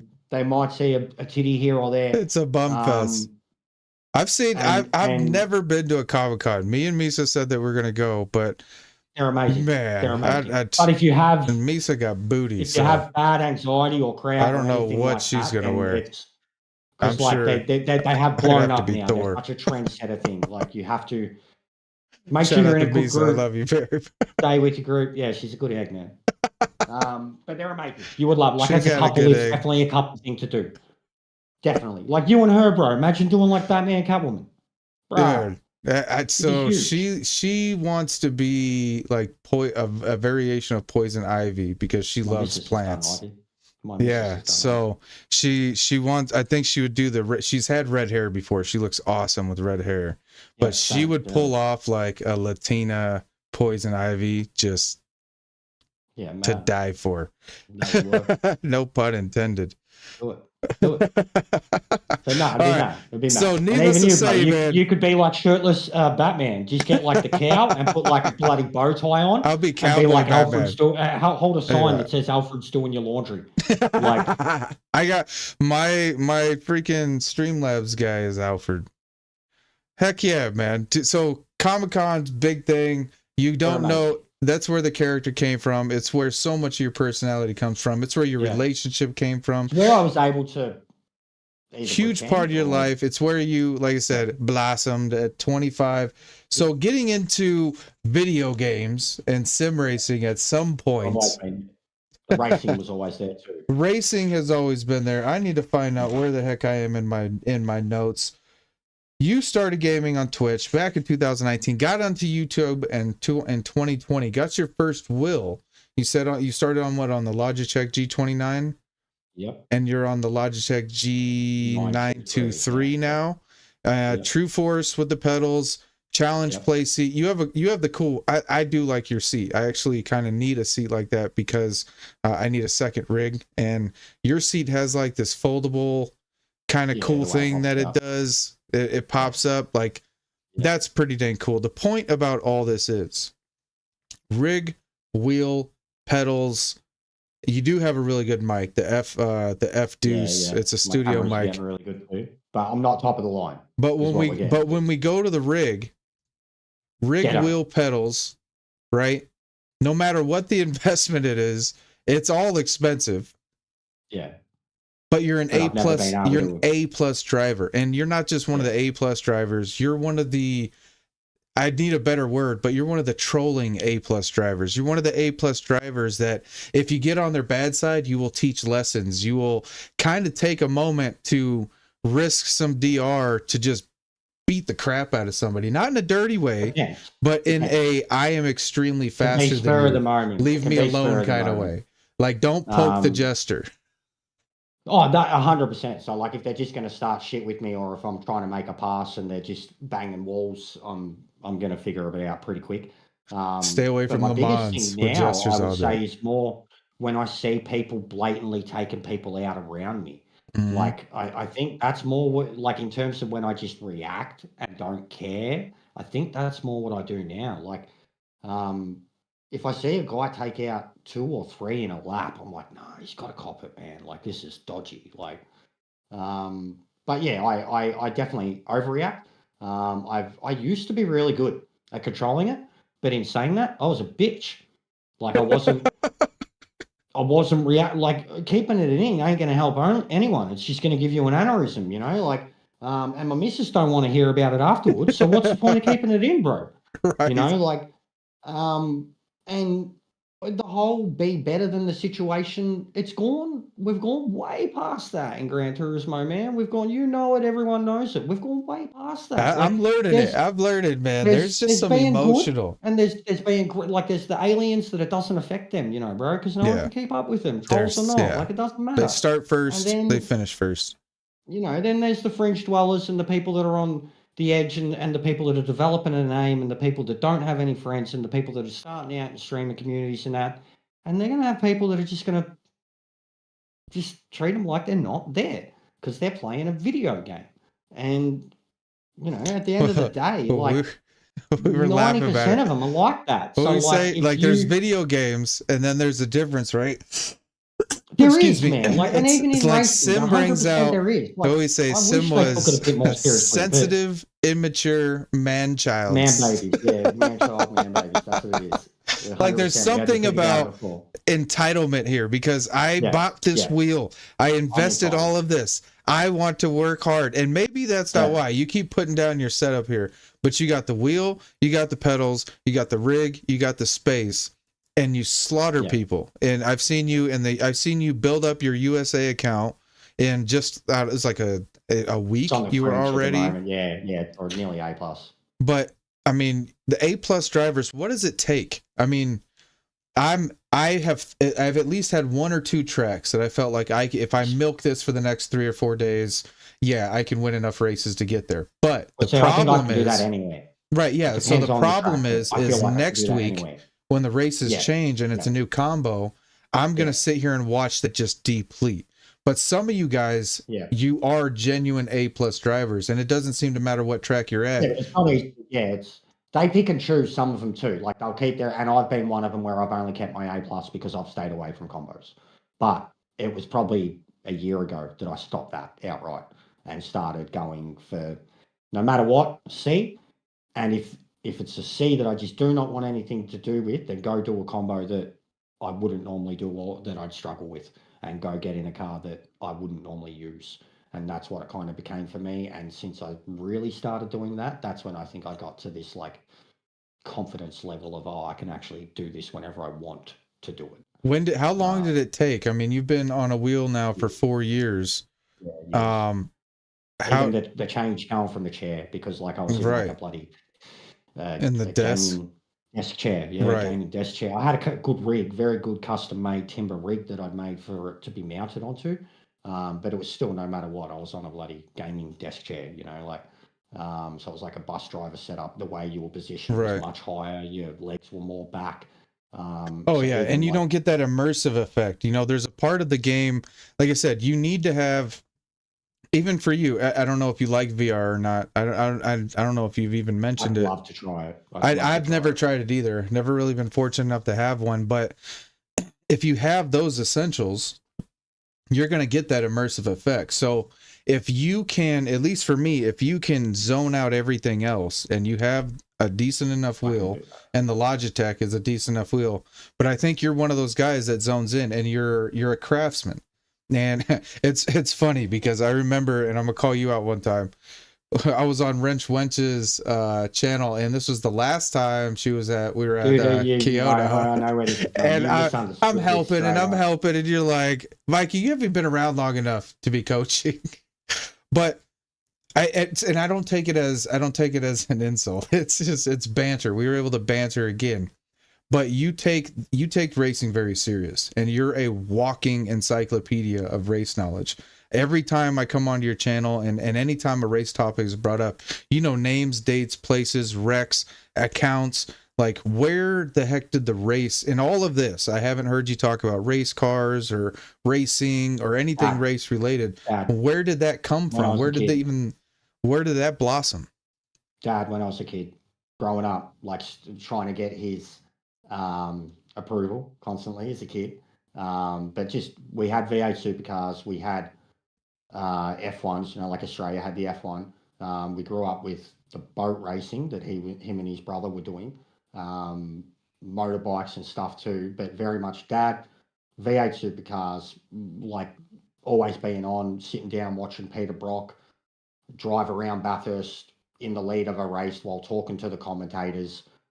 Holden, we had Holdens, like we were a Holden family. He would never fix a Ford. He could fix anything, but he would never fix a Ford. I hate Fords. You know, the in the shed, like we had nice Holdens. He had a few, but then in like the shed, you know, had the GT40 and the Chevys, and like there were posters, you know, of all of them. And he was big in Scalex cars and models, like kit models, when he was a kid. And he got me into it.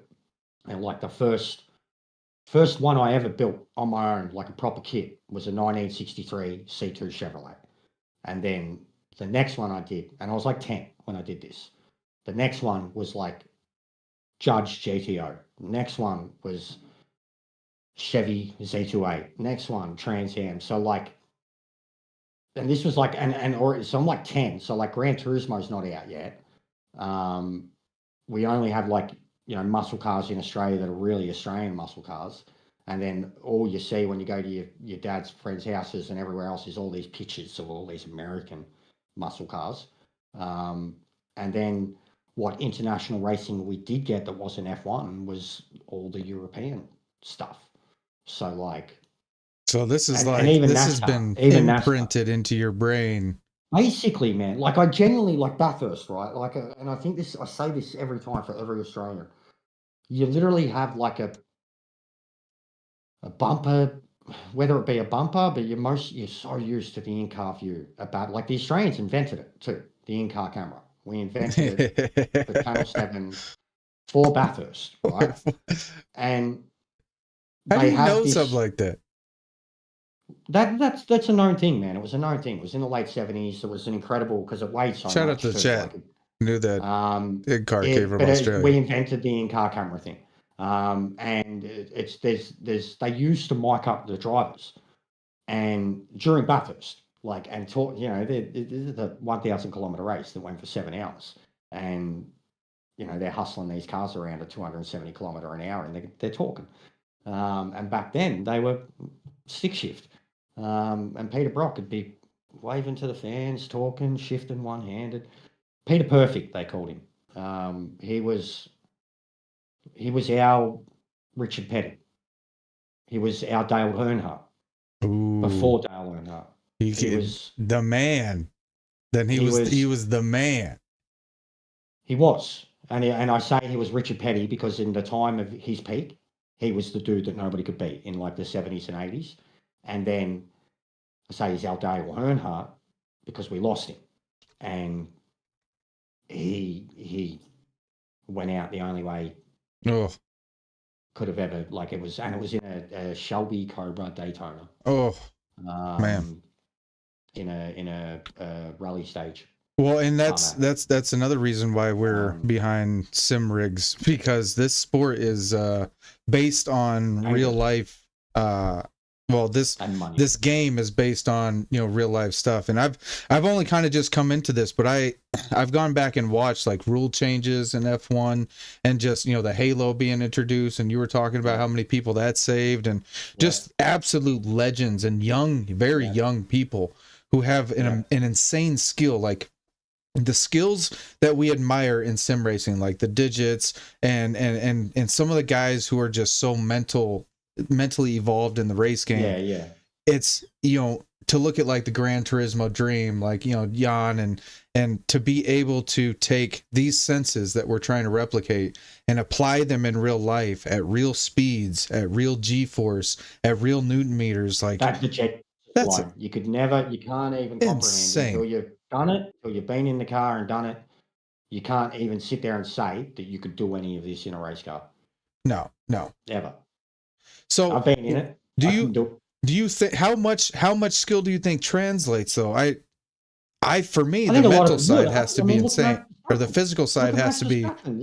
He's the best sim racer in the world. But he's also physically there, right, as a young person too. So I think the physical toll I definitely think it translates. I think we've got enough proof in the streaming world alone already to show that it has. Right. Jimmy, Steve, bloody Gallo, Fraga, the ones that are driving Super Formula, like it's done. It was done with Jan, and it's you've got guys now who've started through YouTube playing Gran Turismo, and now they're driving real cars around the Nordic Light. That's insane. So it's done. So, you know what I mean? Like, so the skills, and that's what I believe too. I believe the skill sets that you're learning here, I think they do translate over. There's a whole new plethora of skill sets you need to learn, but you get real sense of racing in some of this stuff. And when you get into that zone, that zone where you can't see what's around you, where the rig doesn't matter, where everything is perfect. There's nothing like it. And that's what I'm addicted to right now. And that's what I've learned to love over the last 4 or 5 months since I've kind of been able to get into this. It's why I'm even fine to just follow a fast guy. When you're like hanging on to someone who's like, they're better than you, they're better. Or even when someone fast is coming up behind you and you let him go. They're like, why'd you let him go? You're like, because I'm not going to hold him back. And then to just try and hang on to him as much as you can is like that person in front is like a full second faster than you, and the longer you hang on there, it's like a rush. Like trying to keep up with the better people. Yeah, it's me at least, anyways. I've learned, and you've mentioned this. I love your comments. I'd be watching. I don't think you think, but y'all just be watching Viking. He'll sit there and quali for like 8 hours straight.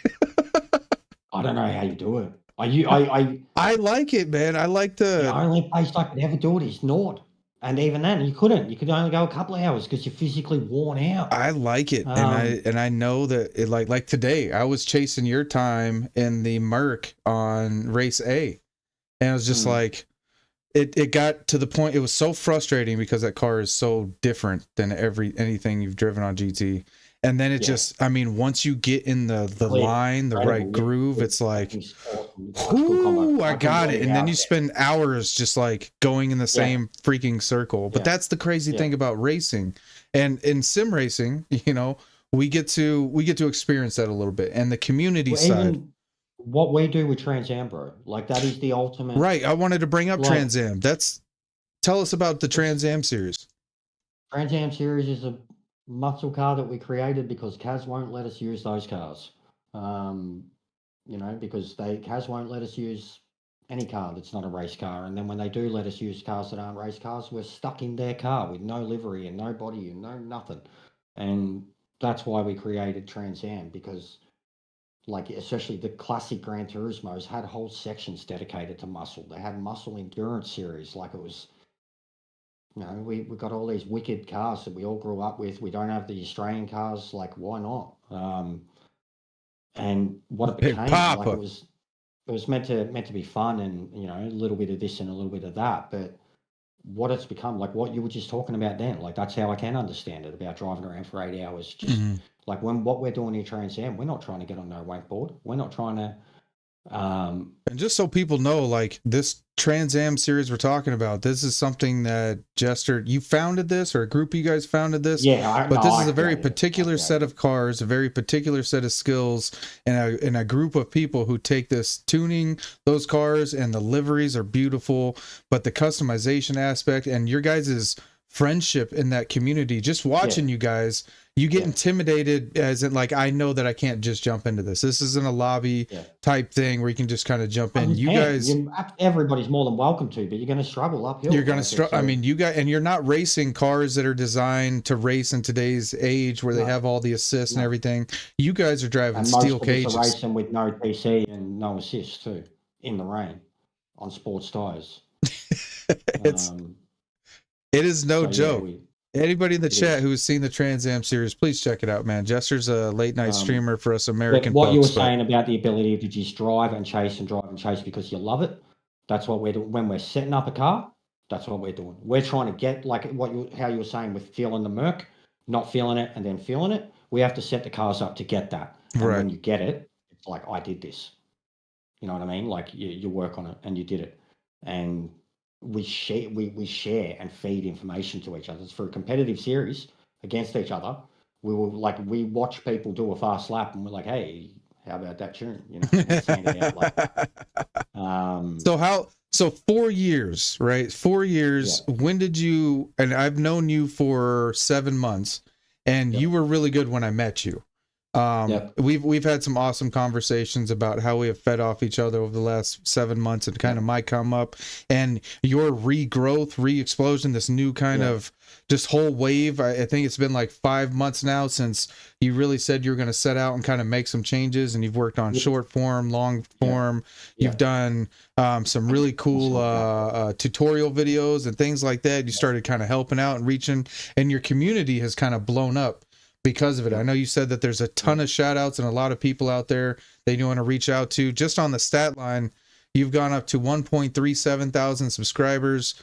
And I know that when I was first coming up, it was less than, you know, a few hundred gap there. And then all of a sudden something changed and clicked. And I seen it in your personality. I seen it on just kind of the way you started interacting with the stream a little bit different.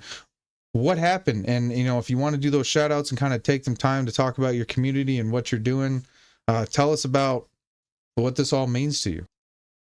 What happened? The Billies of the world. Oh, Billy. Oh, Billy.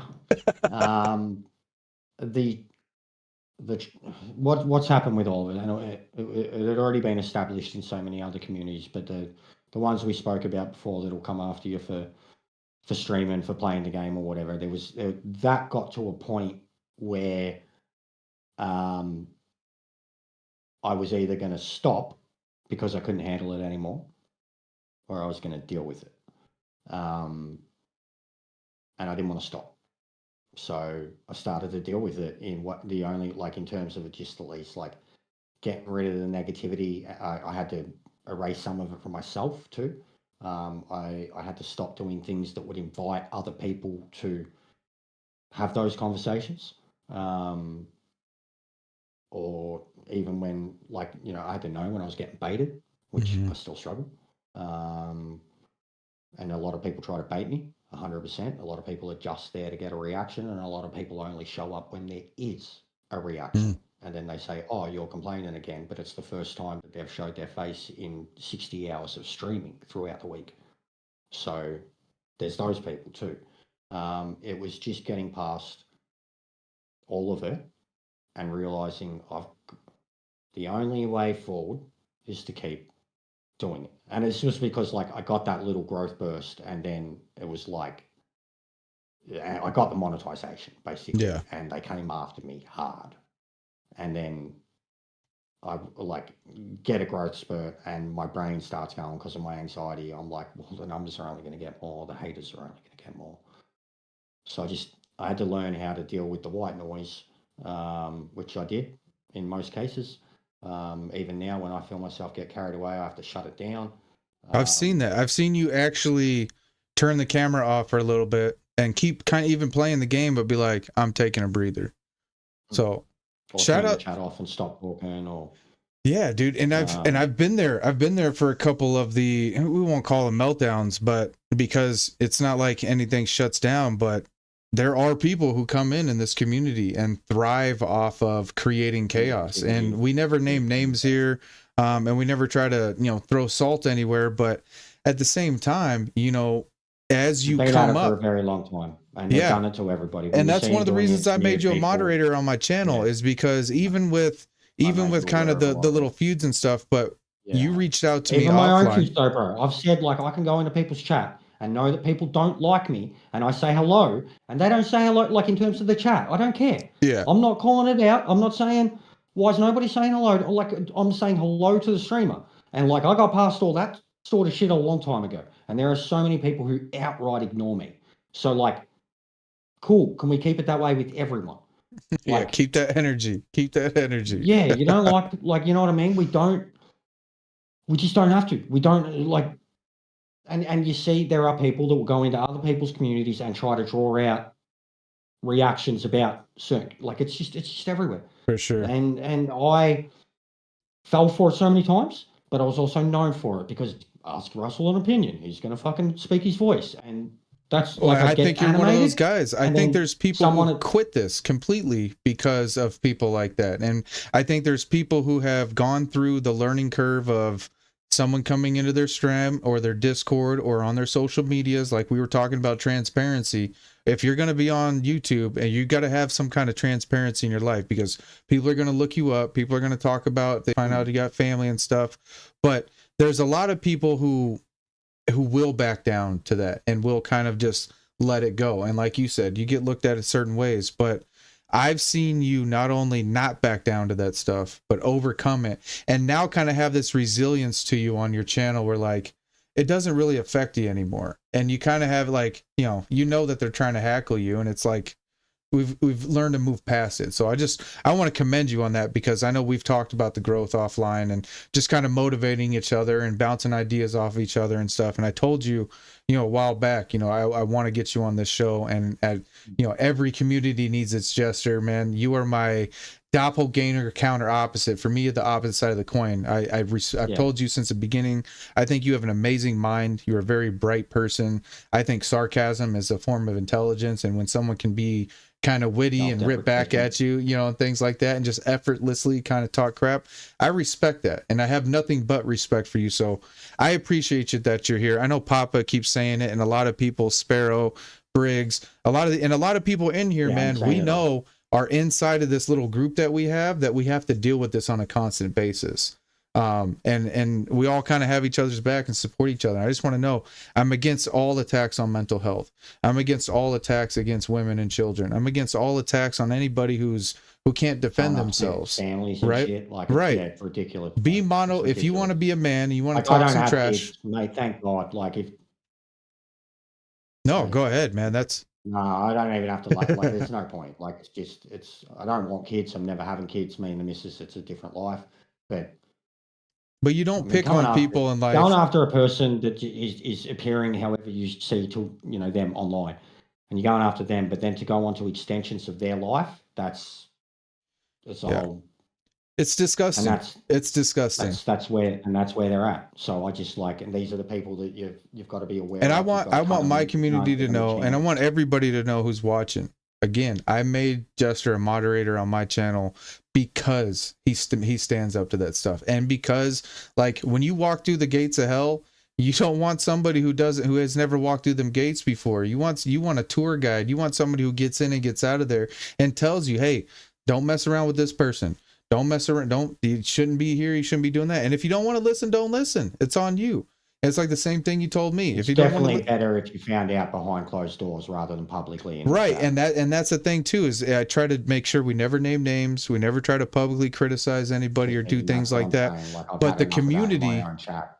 yeah, make sure your community, you got to have somebody Back it up. Yeah, they who's have to back it up. It's like, exactly. I've So got my spanners very, very particular too for so many reasons. And like Lounsey, J-Dog alone, they are people that, whether they can disagree with what I'm saying or not, there's certain things that if I'm saying it, I'm making my point, and other people, like, there's just certain things, and you've seen it with Lounsey. Lounsey will be the first person to be like, oh if yeah, he has said drop something, you drop it. yeah, And even other streamers that I don't like at all, they have that same mentality. My way is, and you're not being like, it is your channel.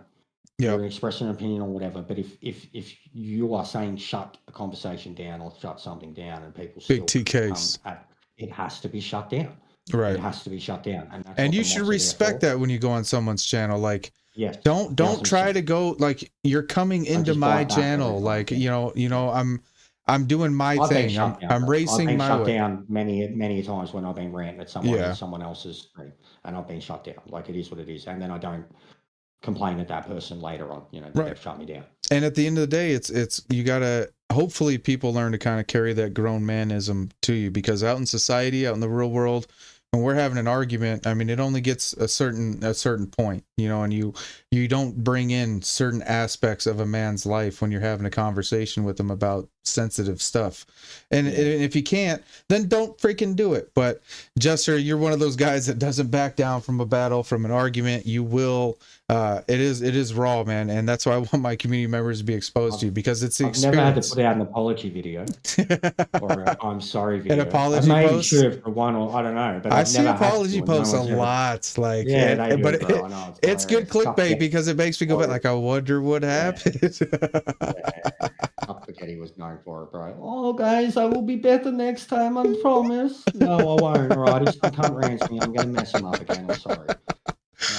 So any big whole shout thing- outs to like the community, man, of people that I know you're all talking about, my Lindsay, guys man. that are here right now. Even Papa, I love Papa. I Love don't Papa, get to drop man. in as often. We Papa stream wants very you to be different hours. PhD, Jester.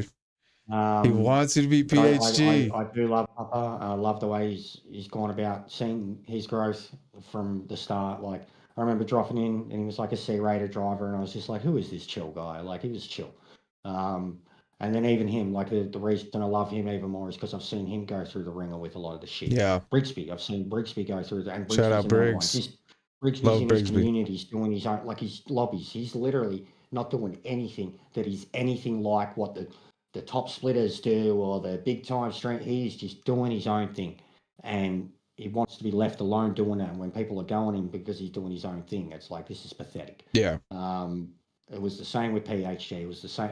It was the same with anybody that was within that community. And I kind of got introduced to that community around the same time. And with certain characters in those communities, when they're dicks, I was a dick. And then now we hate each other. Well, I don't care about them, but they hate me. And They love them like, some Jester. it's going on from there. But they were 100% like Brigsby has backed me up for forever, and I backed him up forever, and we've had many Shout out to Briggs, man. Many conversations about like the mental health stuff and like this personal stuff, the things people say and do. Mm-hmm. And he's someone that no matter what, like if anybody said anything, I'd shut him down instantly and tell him to fuck off. Yeah, I love Brigsby, man. I love the whole I love the Beehive Racing League. All those were like the first guys I met. Like Briggs and Papa were, I mean, because you just kind of start looking Papa up was sim racers, man. I only knew like a couple of American top dogs, but Papa was my foot into the Well, American. that's when I started looking for Americans, because I found Rory first, and then it was like, you see Hoxton, you kind of see the UK guys, and I was like, okay, how do I figure out how to find USA wrestlers or racers? And Papa was like the first one. But speaking of wrestling, you're a big wrestling fan too. But those guys in those communities, again, man, just genuine guys who are just natural leaders, natural friends, natural like host makers. You don't even got to be a leader. You got to be a good host. And there's a certain remedy to a good host. You kind of have the ability to put out fires. You kind of have the ability to not be responsive like some of us are. Like I tell people, I'm not going to cuss you out, but I'm going to chew you out. And positive doesn't mean I'm going to be passive. Like I'm just not going to do certain things. And that's just for me. But I've watched Papa have to go through some fires and be able to put those out, and the team support him. Same thing with Briggs, and same thing when people kind of plot people against the NRL and all these little leagues that are up and stuff. It seems that the hosts have a good ability to kind of put out those fires, and I think those are the personalities that need to be had for those. And I think everybody should definitely be kind of giving those guys kudos and support for all the hard work that they do for that, because it makes the game that much more cool when you actually have tournaments and races. McNaughty set the template, mate, for a host of a community and a series type thing like that. The HRL season 2 coming in April. But yeah, no, so definitely them. I mean, all my guys that I've had forever, they're all lessers, like not even lessers. Like they're people that don't even really treat their streaming seriously. You know what I mean? Like they've got channels and that in their own right, but they don't really care. Right. They've always supported me regardless. Like, and I've had heaps of them say that they'd rather watch me than stream themselves. I've heard that too. And so So where does it come from then, Jess? Where the overall question of the show? What gets you behind the wheel every day? Gets you doing this and keeps you pushing on? I mean, truthfully, now, like, I'm speaking on the growth of everything, the surges coming out the other side, trying to be better, and I'm still cracking. I'm cracking all the time, man. Like, I can't pretend all the time, and I'm still going to have moments, but I absolutely like want to just move forward in a positive way, and do that at all costs through my racing. That is what I feel and that's where I get most disappointed recently, at least like this whole Christmas period, of where it's just turned so scrappy and so dirty, is that you can't even lead by example when it's just everybody's just punching on. I'll get out of there straight away. So like even in the higher lobbies, I've noticed too. It seems that there, and I've heard this, and I only say this because I've heard it a lot, that a lot of people have commented that there's this negativeness that's kind of building in the GT community with just over emotional, immature behaviors. You know, everyone's holding a grudge forever. Yeah, they can't have a bump from someone and then the next race not try to kill them. There's literally a war exploding on YouTube right now because of it. Yeah, and is it that it's not like, hey, my bad? Because I've noticed that after a race, you get that little moment where people feud, and it's like you only get like, someone hates me because I turned one of their accidents or mistakes into a short. Yeah, and I was like they hate me for it. I'm like, bro, I turned my own accidents into a short. Like it's dude, it's content. It happens, stream, bro. Like, right.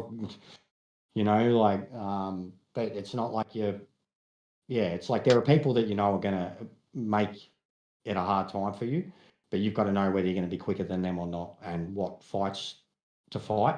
But even that, the fighting overall, I'm sick of it. Like it's happening between my friends not even friends, my acquaintances, right, the Oceania ones, and I'm like, they're the faster ones up ahead, or they're punching on behind, and my mate's getting taken out and it's like there's collateral damage everywhere, and like when they've just got this mentality of strike or strike back. You've got to know, you get punted by someone, you've got to know whether it's an accident or not. If they don't pull over and hit the hazards or say sorry, it wasn't an accident. If they So take do off, you don't say think anything, it wasn't an accident. do you think the Um, pullover point is really important then? You know, when it I comes think to it the is, yeah, sportsmanship or in at least a GT? goddamn hazard. At least a goddamn hazard if you've pushed someone off the track. But Right. if there ain't, you should concede, give it back if you've full pushed them off the track in terms of like, you know, not their fault. Hazards at the Hako's least. in the And building. I'm sorry, but the thing is too, the people that insta-pause to say I'm sorry, they cause as much damage as the people that Yeah, crash into that's people. I've noticed that too. Stop That's doing that. You are stupid. Stop stopping on the spot let's get nitty in gritty. turn one of Monza because you punted someone. That's not going to fix anything. You're going to get punted by 3 people behind you.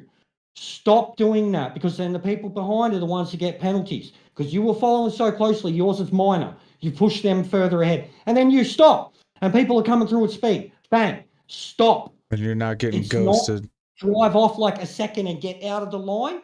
Oh, I'm sorry. The auto drive ain't the best, man. It ain't the best at all. So that too, but just pause it at least instantly. Don't just stop. If you're going to stop, stop on a curb or stop on the side of the track. Controlled I've done stop. it. One's up, bro. I was stuck on that curb one for ages because I didn't want to pull out in front of anyone. Don't be that guy. Come on. Seriously. Dropping Enough knowledge. of the pencil. We call it the pencil, right? The pencil. Enough pencil on Gran Turismo. Can we just race? What's the pencil? The chat. The chat during, before, after. Oh. Enough. If you've got enough time to talk shit in the chat while you're racing, Right. don't get on the internet. I don't even know how people do that. But they like pause the game. They pause the game. I'm doing and it like, when I get back at someone or they try to get me and I just laugh at them and that. But the amount of it that Right. goes on in races I'm in, and I'm like, what is going on back there? Like Le Mans, bro, it was just pencils. And then that same pack of retards had come charging through you, you know, from a 6-second freaking deficit in 1 minute later because of what they were doing. And then they're all like, oh, you're all idiots. No one's got any spatial awareness and everyone's entitled and stop it. Stop. and you know if they can have those full blown conversations and they already have those words like already automatic because they've typed them before. So it's probably like boom, boom, boom, boom, boom, just click. I got one, but it's plugged into the computer. It's not plugged into the PlayStation. If it was plugged into the PlayStation, you'd all be in a lot of trouble. Man, race. Could you imagine? Could you imagine real racers in real life, like having typing away, texting, like hold on the radio, SOS, smoke signal? What, mate? So when it comes to like those behaviors, what is like, what do you do? What do you say? Pull off, show some hazards, pull off so what you generally wreck to do. Like if you've got damage and you've pushed someone off and you've got a penalty, like at least because the contact is 2 seconds. A 1 is a cut. You know what I mean? So at least a 2. If you've got a 2-second penalty and you've got damage, you probably think, oh, you know, but I'm going to get the penalty and cut back. But no mind them with the damage and they're fucking parked against the wall on. In my opinion, what's good of, you try to, you know what I mean? You try to get through every race. Stop and say I'm sorry. Both your races over already. Right, that's what I'm saying. Like you got to consider that race to be shot. Recover what you can recover. I have those situations, and you have to have the racecraft to avoid it altogether. Yeah, and if you don't avoid it, then crap. You know the race is over. You got to be aware of the people in front of you. If you've got to know when you hit them from overshooting or from draft, and if you mess around, you're gonna meet people like Hako. And he's gonna make a video of him just humiliating you. There's nobody who takes more pride in showing people what they shouldn't do than Hako. I love that dude, man. Hako Race Academy, PhD's a big fan. Oh man. So we got, is there a certain, so I know now you're an A in both the US and the UK. Is there a place you prefer racing? Do you think there's a difference between cleaner or dirtier drivers, time periods in the day? I've noticed that late night lobbies. USA, when I'm coming from their back, they don't even know me. There seems to be a lot more respect in terms of like a pass is a pass.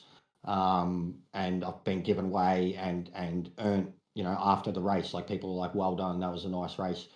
Whereas at the front, when I was like putting my times in stone, I was just getting murdered. Brazilians, whatever. Like I was just especially when I've turn one noticed dive bombs every single lap. One dive bombs. Like I've noticed like every if you're in a low Catalunya, class at a high time, Sardinia, they're mad. so many of them, bro. Like if I put a time in and tried to Yeah. compete with It's them like and they tried to know play you're an A with Blacker driver. and that, they just beat the shit out of me. Yeah, Yeah. because I'm an A driver and they don't know my name. They Yeah. just beat the shit out of me and didn't care. So I very quickly was like, kind of. But then racing from the back, like if I wasn't in the top split lobby and I was coming from the back, that was awesome. I had a lot of fun with those races. And I've got a lot of followers out of it too. Alto. I would say genuinely mid to high A Oceania is like, depending on what track, where it is, who's in there, can be really where it's at. Like even my race of the week, Monza, last week, that was exactly that. Like the two dudes at the front were A pluses trying to kill each other. Yeah. And then from me to the next dude, were like 4 cars, were just high A's, like 3 Vipers, 3 Corvettes and a Viper. And we were all, the amount of times that, you know, someone attempted it and they gave the space, and if there was a little side contact, like it was just genuine and courteous. And then there was 2 Porsches at the front bumping each other until one of them died. That's my you know new what I mean? strategy. Is I just pressure, and then if you don't make a mistake, great, we had a good race. Well, it works so well. Like if you could, especially if you're on someone so hard and you can just keep bump drafting and bump drafting and bump drafting it, they're gonna make a mistake eventually, and they'll blame you. They'll crack the shits because they're going faster than. When if they don't make a mistake, then we had a great race. That's it. 100%. Yeah. I am perfectly content to follow that person the whole way home. Right. And not do anything stupid. Yeah, a great race is a great race. Whether you doesn't matter what place you finish. And I've learned that from you, actually from you very specifically. This was like maybe a month or 2 ago, and I was like, oh man, it was a rough day, it was a hard week, I didn't do this as well, and you were like, none of it's a hard day for you, dude. Like you're too new, like to be here to have this kind of success for you to Brazil Group 3, I think, was one of them. Yeah, and I wasn't getting into like the top 1,000, and for me, I'm just like, and then there was something. What the heck? It wasn't the same Group 4 cars, or it was a Group 3. No, I think I know what it been. Group 2 Spa, Group 3. Yeah, Brazil. I think it was. And it was that one. Every combo is like, I can't find my little zone that I have, and Group 2 Spa, they're all goddamn aliens. Oh, like they've been doing this thing forever, and then Group 3 Interlagos, the exact that's Bathurst, like really GWS World Tour shit, And then I stopped because I was chasing DR. Yeah. And then when you come through to me, and I was like, bro, stop getting that mentality of you're going to be at the top every single time. Yeah. Like you will get there, and you can get there, but like you've just started baby steps, man. Like you were tearing yourself a new one, and they were even combos for me. Like I'd be lucky to be top 5 or 10 in my own friends list. So like I get, and I think that's when I said to you too about like, find one that works for you and stick with it. And if you don't have one that works for you, then don't qualify and stick with it. Right. Stick at the back and learn. And just because no qualification, no DR problem. Right. Like, you know what I mean? So you're not going to learn avoiding it and trying to get, like sometimes just getting in the fastest car at that track and doing it, you're not going to be able to do it. Or the percent fastest car. What do you think about that? Now that you brought it up, the whole meta quest kind of thing where people are seeing, Digit or, Rory or one of these big guys, and they set times, and then it seems like there's a wave. It was like this week, it was race C seems to be so mixed up, and then it went nothing but McGain's for the first 56. It was always going to be a Prince. It's the 4C or McGahn. And the 4 drives were going to be up there if they could compete, but they weren't going to be able to compete on tyres. I tried to hang on with the G70, but tires are a big issue. The more racecraft you learn, though, it gets amazing. I mean, even with going into race A and having that Merc. I mean, it's pretty awesome. I see guys like Z28 though that can hop into any car and and even guys like Greasy, Sam Squatch, man, they take a lot of pride in being able to kind of drive all those cars, but. I don't drive anything, but I can drive a lot of cars. Like I've noticed that. A lot. You definitely anything that doesn't have tech seems to be your forte. The older cars, C4 kind of generation below, you seem to be just right on the money. I remember the time trial we were looking at, and you hopped into the C4, and it was like third lap, you got gold, and it was like, well, I quit. I quit. That was mad. That was so fun too. It took me like half a lap. I was just coasting. The second lap, I was pushing it and getting loose, and then, And then the it was third like, lap, boom. It was just like, how planted is I this was car? so mad. I was so mad. I had been best because I like Corvettes, right? I have had a C4, a little nostalgia, and I get in, I just can't even. But it reminded me again to humble myself, chill out, and have fun, right? And the more fun, the TT can destroy you. and it's been an awesome week for me. I've had some great success this week and getting faster, and Yeah, you're definitely one of those brands, bro. That's become like one of your, like, next to Yamigawa. That's your track, man. brands. Yeah, I'm faster at brands now than I am at and brands. Like you were like you.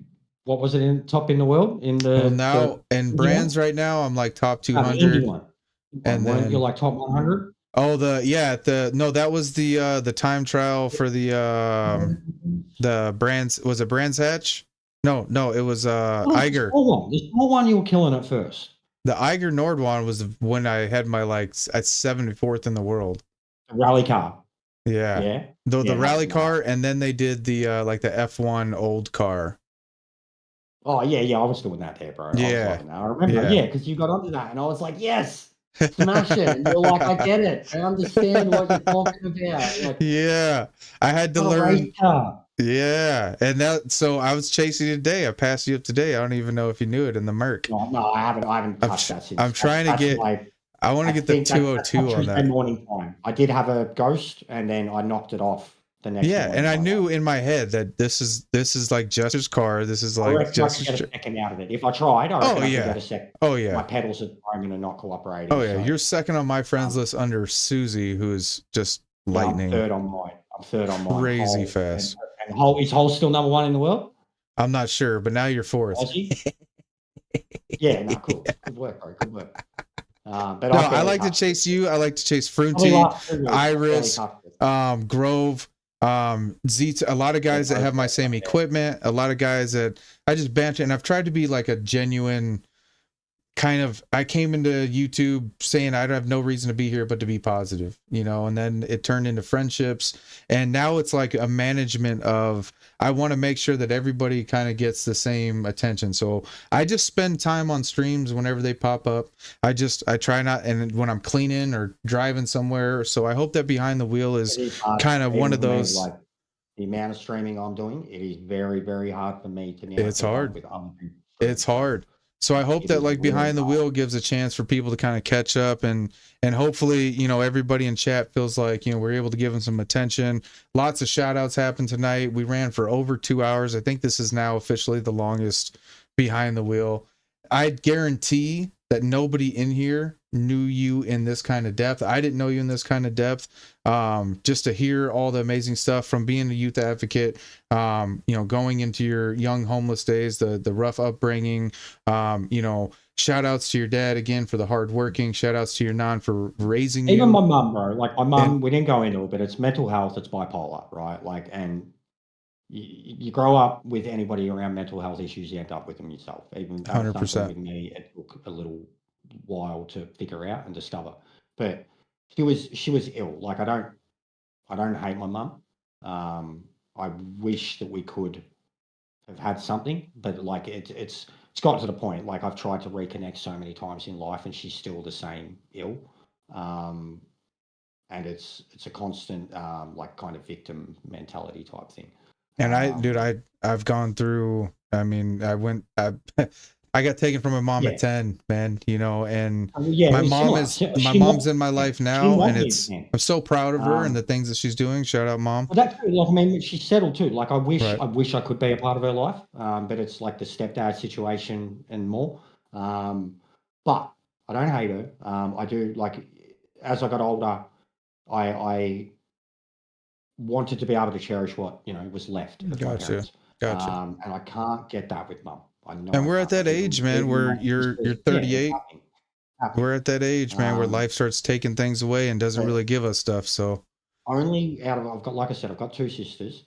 Only one of them is in contact with my mum, and even she has told me to, cut ties permanently to save my own mental health and manipulation type thing. But regardless, they're my parents. Like, as I got older, they did the best they could. They really did. Mum couldn't handle me. She was mentally unwell, but like, at least, she was a mother. She'd give you a hug and a kiss and say she loved you, and then she was crazy. And my dad was absentee, cold, but worked so goddamn hard to provide and always gave us anything, bro. Like, we were spoiled, basically. Like, I don't even think he'd just go get things and use his card and be like, yeah, whatever. But both of them in general, like, even though they weren't there and it was my formative years, where I'm at now, like, I stress it to my dad so much, bro. We don't talk a lot, but when we talk, it's like this type of conversation. Yeah. For like an hour or two. Well, I'm grateful that, you shared that with us and that you got a chance to give your mom a little bit of credit. A bit of it. Yeah, well, it's deserving. Like, I'm not trying to trash, you know what I mean? I'm not trying to trash. But just, you're like, when you told me a little bit more of yours, I was like, well, shit, I'm just being a crybaby here. Like, no, man. I mean, everybody handles their stuff differently, That's how you do. That's how it does feel, though. Like, when you, as someone who's got parents, but it was very dysfunctional, divorced, and very broken down, to someone who doesn't have parents, when they say, oh, I don't know, like, when you're someone who has parents and it doesn't feel like you have parents, like, it's hard, you know what I mean? But I think genuinely, whenever anybody's like, oh, I don't have parents, I'm like, that's an interesting topic. I've worked with a lot of people, and that I have a particular line that I tell people, and there's one thing to lose people you love altogether through death, and then there's another thing to lose people that you love that are still out there. And it's an unknown. It's a different kind of hardship. It is. Yeah, it's a different kind of it's a different kind of mental battle. So, and that's one of the things. Again, I know there's a lot of people in here that we are all in these situations for different reasons. I've been on disability the last 2.5 years and gone through hardships and ups and downs. And I tell people, you guys have actually sit and watched one of the hardest eras of my life, as far as like just a very unknown. I've worked really hard in a lot of things. I've worked hard to climb out of holes, to just break even in life, to be sitting here like, man, I'm losing things that I worked so hard to get. And that's why I tell people, like, nobody has the right to go tear down somebody on these platforms, to attack people's mental health, to say things that are so off the wall, because you don't know who people are. And that's the mission of Behind the Wheel, man, is putting a face and a person behind the name. You see a name like, no, this is Jester. You think everything's cracking jokes, everything's good, funny, but you can't, you go around, you say the wrong things, let somebody come in the chat and say some trigger words, and you got a whole situation on your hands. So just, again, shout out to you, man, for overcoming all that stuff and a life full of overcoming things. What would you say? I'm still working on it. 100%. I'm not. We all are, and I hope that everybody in here supports you a little bit more and can be a motivator in that. Growth and positivity in the move forward, in terms of the reasons why now, is my community, realizing what community I have and their belief in me, and my partner, like, her belief, and now too, obviously, the outside support. How can I not make this work now? Right. With what's happening outside of my streams. And the community is, and I hope everybody in here understands that, like, this gets real really quickly. Like, you care about people genuinely. And me going back into work on Monday and losing, like, I want to be able to, it was a whole conversation that me and Misa had about, well, what am I going to do with the channel? Are you going to still do Behind the Wheels? Are you still going to? And I was like, 100%. I have to make space for that, because it's a part of me now. These Behind the Wheels have become extremely important to me, because it's so now it's the whole week of build up of me talking to you, communicating, trying to figure things out, back and forth, the pre-conversations. The rundown, it's very professional, and it was kind of the way that I was looking at. If you're going to do something correctly, you have to do it like that. You have to take notes. You have to have touch points. You have to. Yeah, I mean, it's really well done. I mean, just with you alone, I got 4 pages of notes here. you know, and I got my notes from everybody else that I've interviewed, you know what I mean? And I try to take it really serious. I try to put as forever content out there. So anytime somebody wants to come back and learn about us or anything like that, and it's, you know, people, and Yako said it, you know, best, I think. He's like, people get on there and they open up, you know, and why are we doing this? It's because, you know, we got 30 people who are sitting here watching right now, and the almost 200 people who've dropped in to kind of check it out. You know, you never know who's going to be here. So it's one of the reasons why I got away from the numbers. The numbers next to your name don't matter. It's a stat. It's something cool. It's a milestones in YouTube, but every single person to me is just as great as the next. You know what I mean? And that's why, again, I told Yaki, like, your story is just as important as anybody else who's got a channel for longer than you, or is funnier than you, or has a different characteristic that people like different than you. But if you're out here doing this, I'm gonna try to support you, you know, and if you're a supportable person. So just awesome stuff, man. I've had a blast. Yeah, same, bro. Same. Like you have really been like, you gave me, not gave it to me, but it was the kick up the arse I needed. In terms, I was just coasting along and I was just filling a void, basically, a void in the oceanic YouTube community. I was filling a void, and that was what was getting me by, and at least helped me get my initial boost. And then I stagnated, and you come in and blew up. DMC was blowing up. Brigsby was blowing up. Like, everyone was blowing up. Papa was blowing up. Wench is blown up. Like, it very quickly, like, everyone around me went past me. And I'd been here a long time doing it. So, like, I had to change. Like, a lot had to change. And not just, like, even if I'm going to stream for long periods of time, there had to be a reason why. Right. Rather than just doing it and going, what am I doing here? And the effort does show, man. It's shown in the quality of content that you've been putting out, the channel growth, the changes that you've made, all the graphics. I know you're learning OBS, and we're bouncing some ideas off of each other. So I hope that we can keep doing that, keep an open line of communication, man. There's so many people to say hi to. I don't know if you got the stream up, but I've seen everyone. Case, Briggs, Alto, Miss, obviously, Sparrow, Papa, Lounsey, Feuds, Ali, Risk. There's a lot. Legends. They all drop into mine. So legends. I've just been letting it go too. I have been trying to read it, but it's hard to read and to listen to a full blown conversation at the same time too. Well, you got a friend in me, man. Like I said, Thor and Loki. We're in for the long run, brother. We're in it for the long run. So I appreciate you, man. I'll let you wrap up here. I know you got a full day. I know you got TransAm coming up later today, right? So you got that series going on.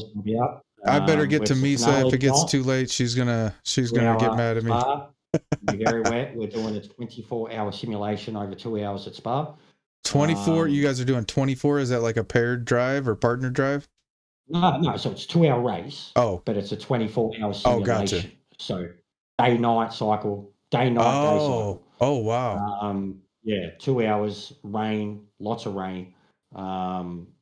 And it'll be, and we've even got a 1 liter a second refill rate.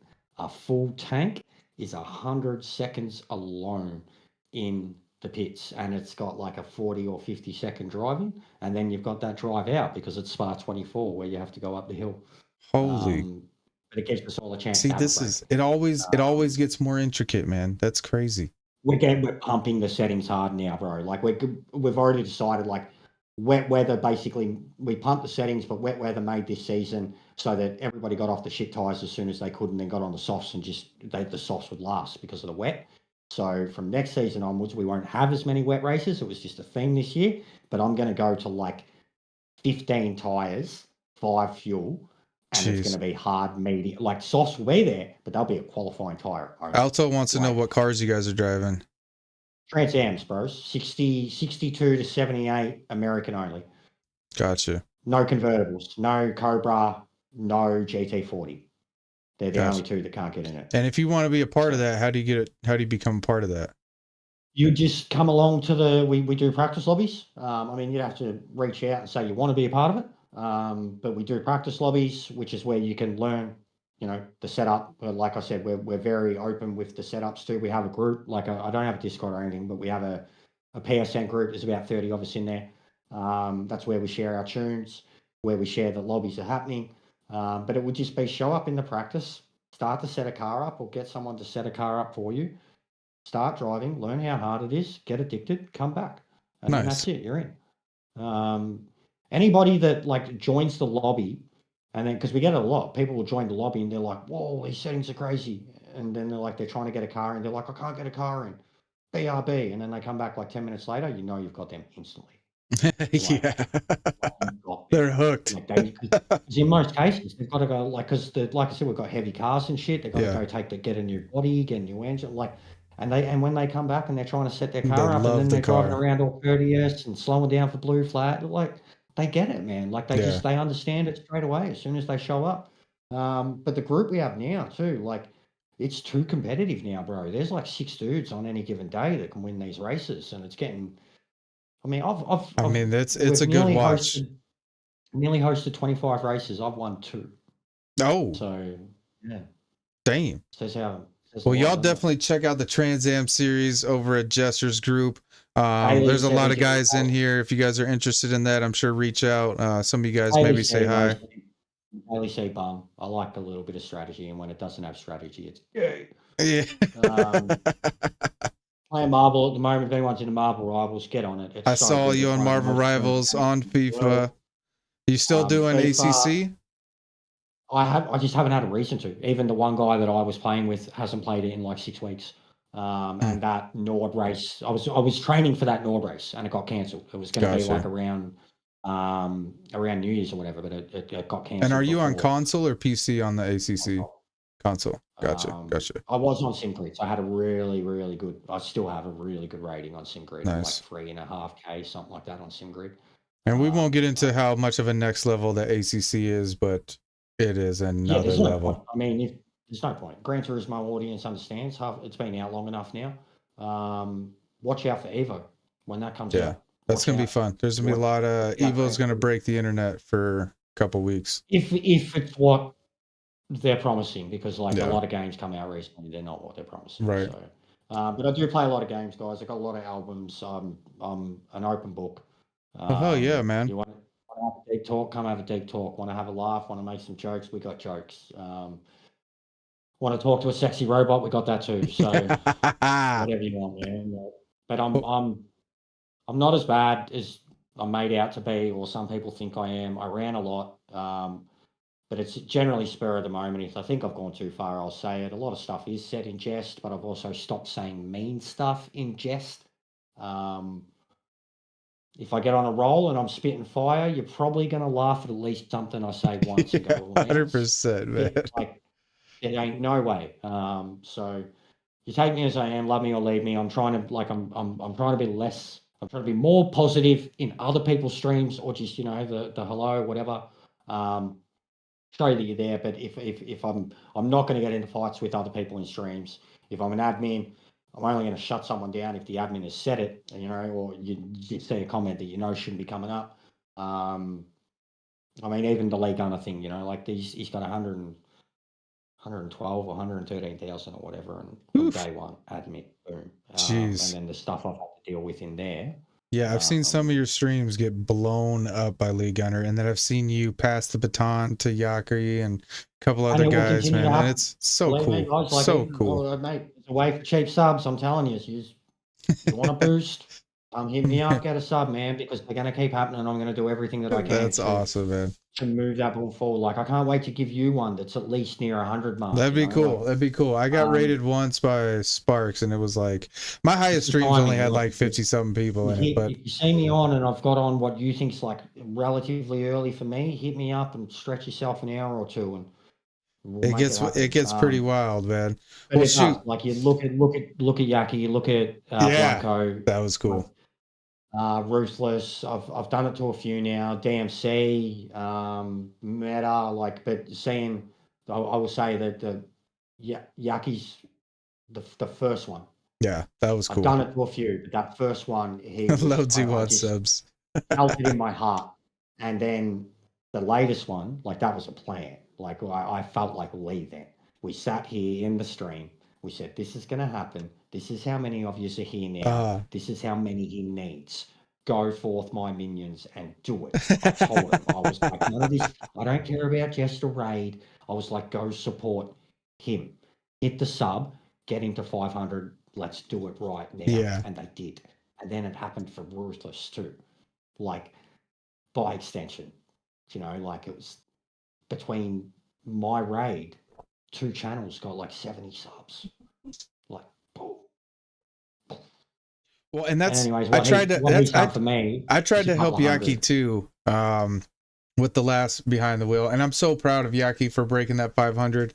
I hope that we had a little bit of piece of that, man, and a little bit of help. And I constantly try to. The mother-in-law, we were like sitting there, like looking at a puppy. You know what I mean? Like it was like she had it up on her phone, we had it up on the TV, and like she muted it because I've got it coming, and she was just no, yeah, Yaki had everybody crying, and man. then she was like keeping me in touch on Ruthless's. She's like, Ruthless is up to this now. Like it genuinely felt like a team effort, man. And then I went back to his stream like hour because he went way overtime. I went back like 40 minutes later, and dudes that I got from Gunner they're still hanging out. Oh, that's crazy. And I was like, dude, that's the beauty of like merging communities, man. I've checked out Lee Gunner's stream. Like, I'm literally learning soccer from Lee Gunner. Like I football.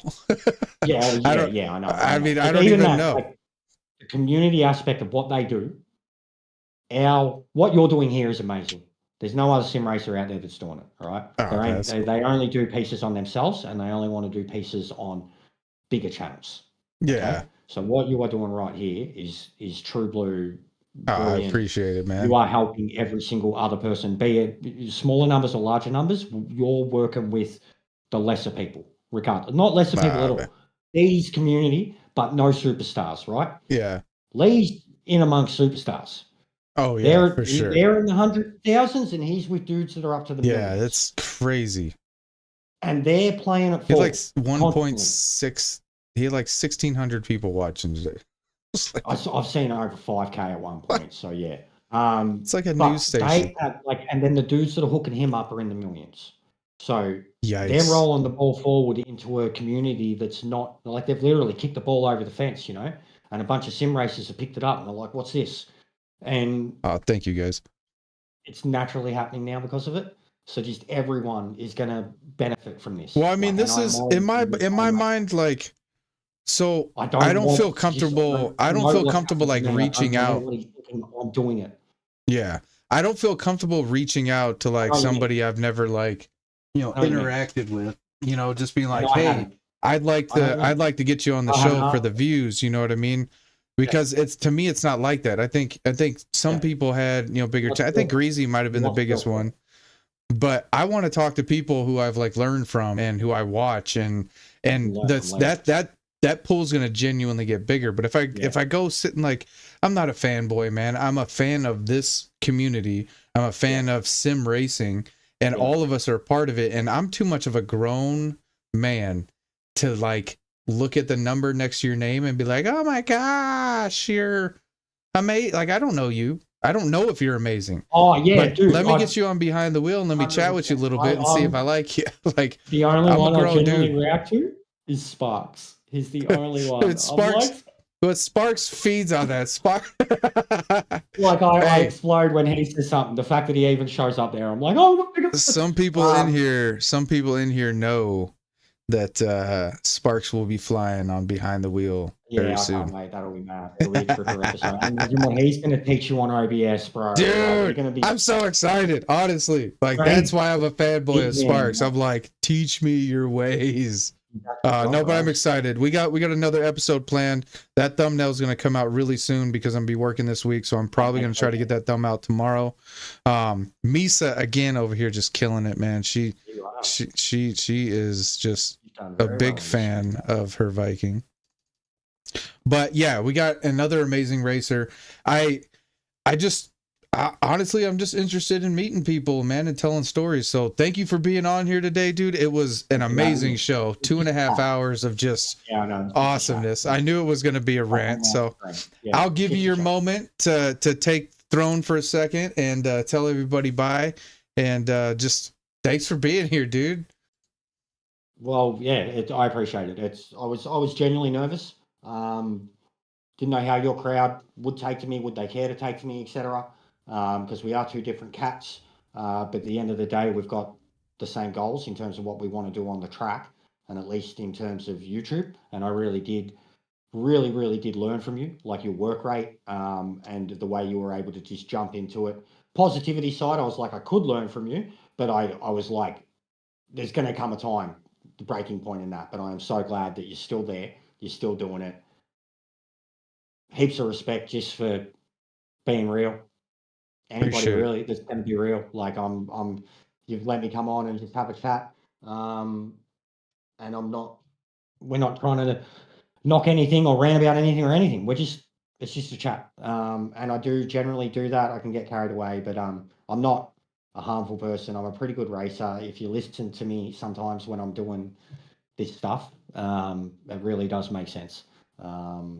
And I'm really, really good at talking through laps and shit like that. Just not so much typing it all out, going, this is what you need to do. And nobody really likes being told what to do necessarily sometimes. But if you want to come and watch me doing it, I can very much talk through it as I'm doing it. Especially, and I'm absolutely an open book when it comes to grabbing people's random ass cars and trying them out. Hell yeah. I really like doing that for like random drivers that just, I don't know, or they're like, try this car, whatever. I like when, especially reset day, 100%. That's me. For sure. Yeah, drop in. I'm not that bad, honestly. He ain't that bad, y'all. He ain't that Yeah, bad. I ain't that bad. I ain't that bad. I just swear a lot. And as some people have said, I don't swear a lot. I'm just Australian, and it's true. Like it really is. Sorry, it's true. It's in everyday life here. Like unless you are a politically trained puppet, it's just everyday life here, bro. Like we Heck really yeah. do swear a lot. Well, remember you gotta even have our thick skin TV, to go like, out to you the down guys under. got censored words for Christ's sakes, and then you've got something like Game of Thrones and all the stuff they have on. We don't have censored words, mate. No censored words, honestly. So, all right, like that's all I'm saying. Hell yeah, brother. I appreciate you so much for being here, man. You've been an awesome guest. I'm sure I'll see you soon. But I'm gonna let you get back to Australia. I'm gonna get back out in here to the desert. Back in the chair. I appreciate you, brother. I'm sure you'll be on there soon. I look forward to checking out the TransAms. Thank you, man. Community, say goodbye to Jester. We'll see you later, brother. Thank you. Thank you very much, mate. Thanks for having me. Wow. What an episode. 2.5 hours of going one-on-one with Jester in the shotgun. I tell you what, that was fun. That was fun. I didn't have any idea that this man was so talented in so many other areas of his life. Like the cosplay is beyond next reel. It doesn't even give merit to saying that he's a cosplay professional. Like this dude deserves to be in movies. So outspoken, so passionate about helping youth, because of, hard upbringing, passionate about his lady. And that's just awesome, to be as a grown man in life and to have that just amazing community. I know he's blown up lately, a lot of support, and all he's doing is paying it forward. And you got to love the guy for doing that. I appreciate everybody who was in the stream today. I mean, it was absolute banger. 27 people hanging out right now. Like, what are y'all doing, man? Go to bed. Thank you for hanging out. I appreciate you guys. The behind the wheel coming up is with an amazing racer, someone who does it differently than most. You guys are going to love him. The thumbnail is going to be dropping soon. I believe it's going to be on the 17th, not the 16th. And then the one after that is going to be absolute fire. You guys, behind the wheel has been a blessing in my life. Just kind of giving me motivation and outlets to do some of the things that I love with talking to folks and telling stories. Jester and Papa and Greasy and Grim and Erratic and Naughty and Yaki and Hogston and just all the people who have given me the time and the trust in telling their story. I just thank you guys so much. I hope this is forever content. I hope that you guys can come back to it. I hope you guys share the heck out of it and just really enjoy hanging out with us. I enjoyed hanging out with you guys. Thank you for the memberships, for the donations, for everybody who's supporting the stream. We really hope to take that and pay it forward next month and do some great things with that. So thank you, thank you, thank you. I love you guys. I love the community. I appreciate you guys. Until next time, y'all, you know the deal. Viking King is out.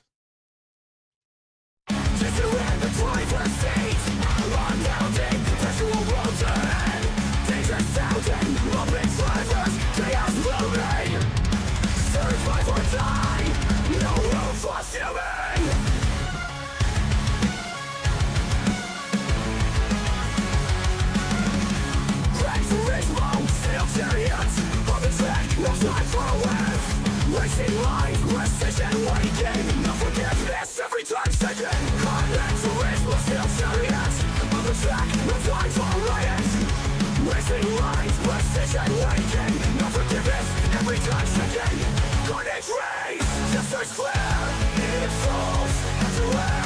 Survive the madness, be divine, through the darkness, victory's mine. Rising lights, speed of fury, metallic waves, no time for touring. Past the chaos, Jesters laughing, rival drivers, victory's mine.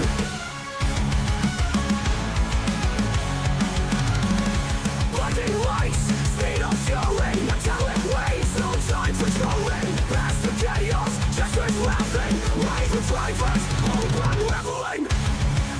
Nitro burning, engines roar. Every inch, a desperate war. Idiot muppets, crushed beneath. Desperate path, no time to breathe. Carnage race, Jesters flare. It falls everywhere. Survive the madness, be divine. Through the darkness, victory's mine.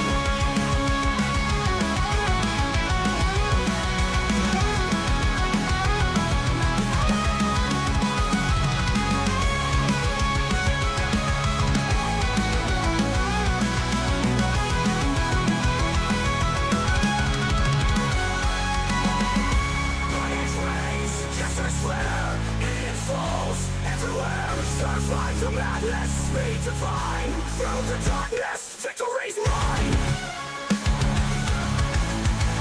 Victory's mine.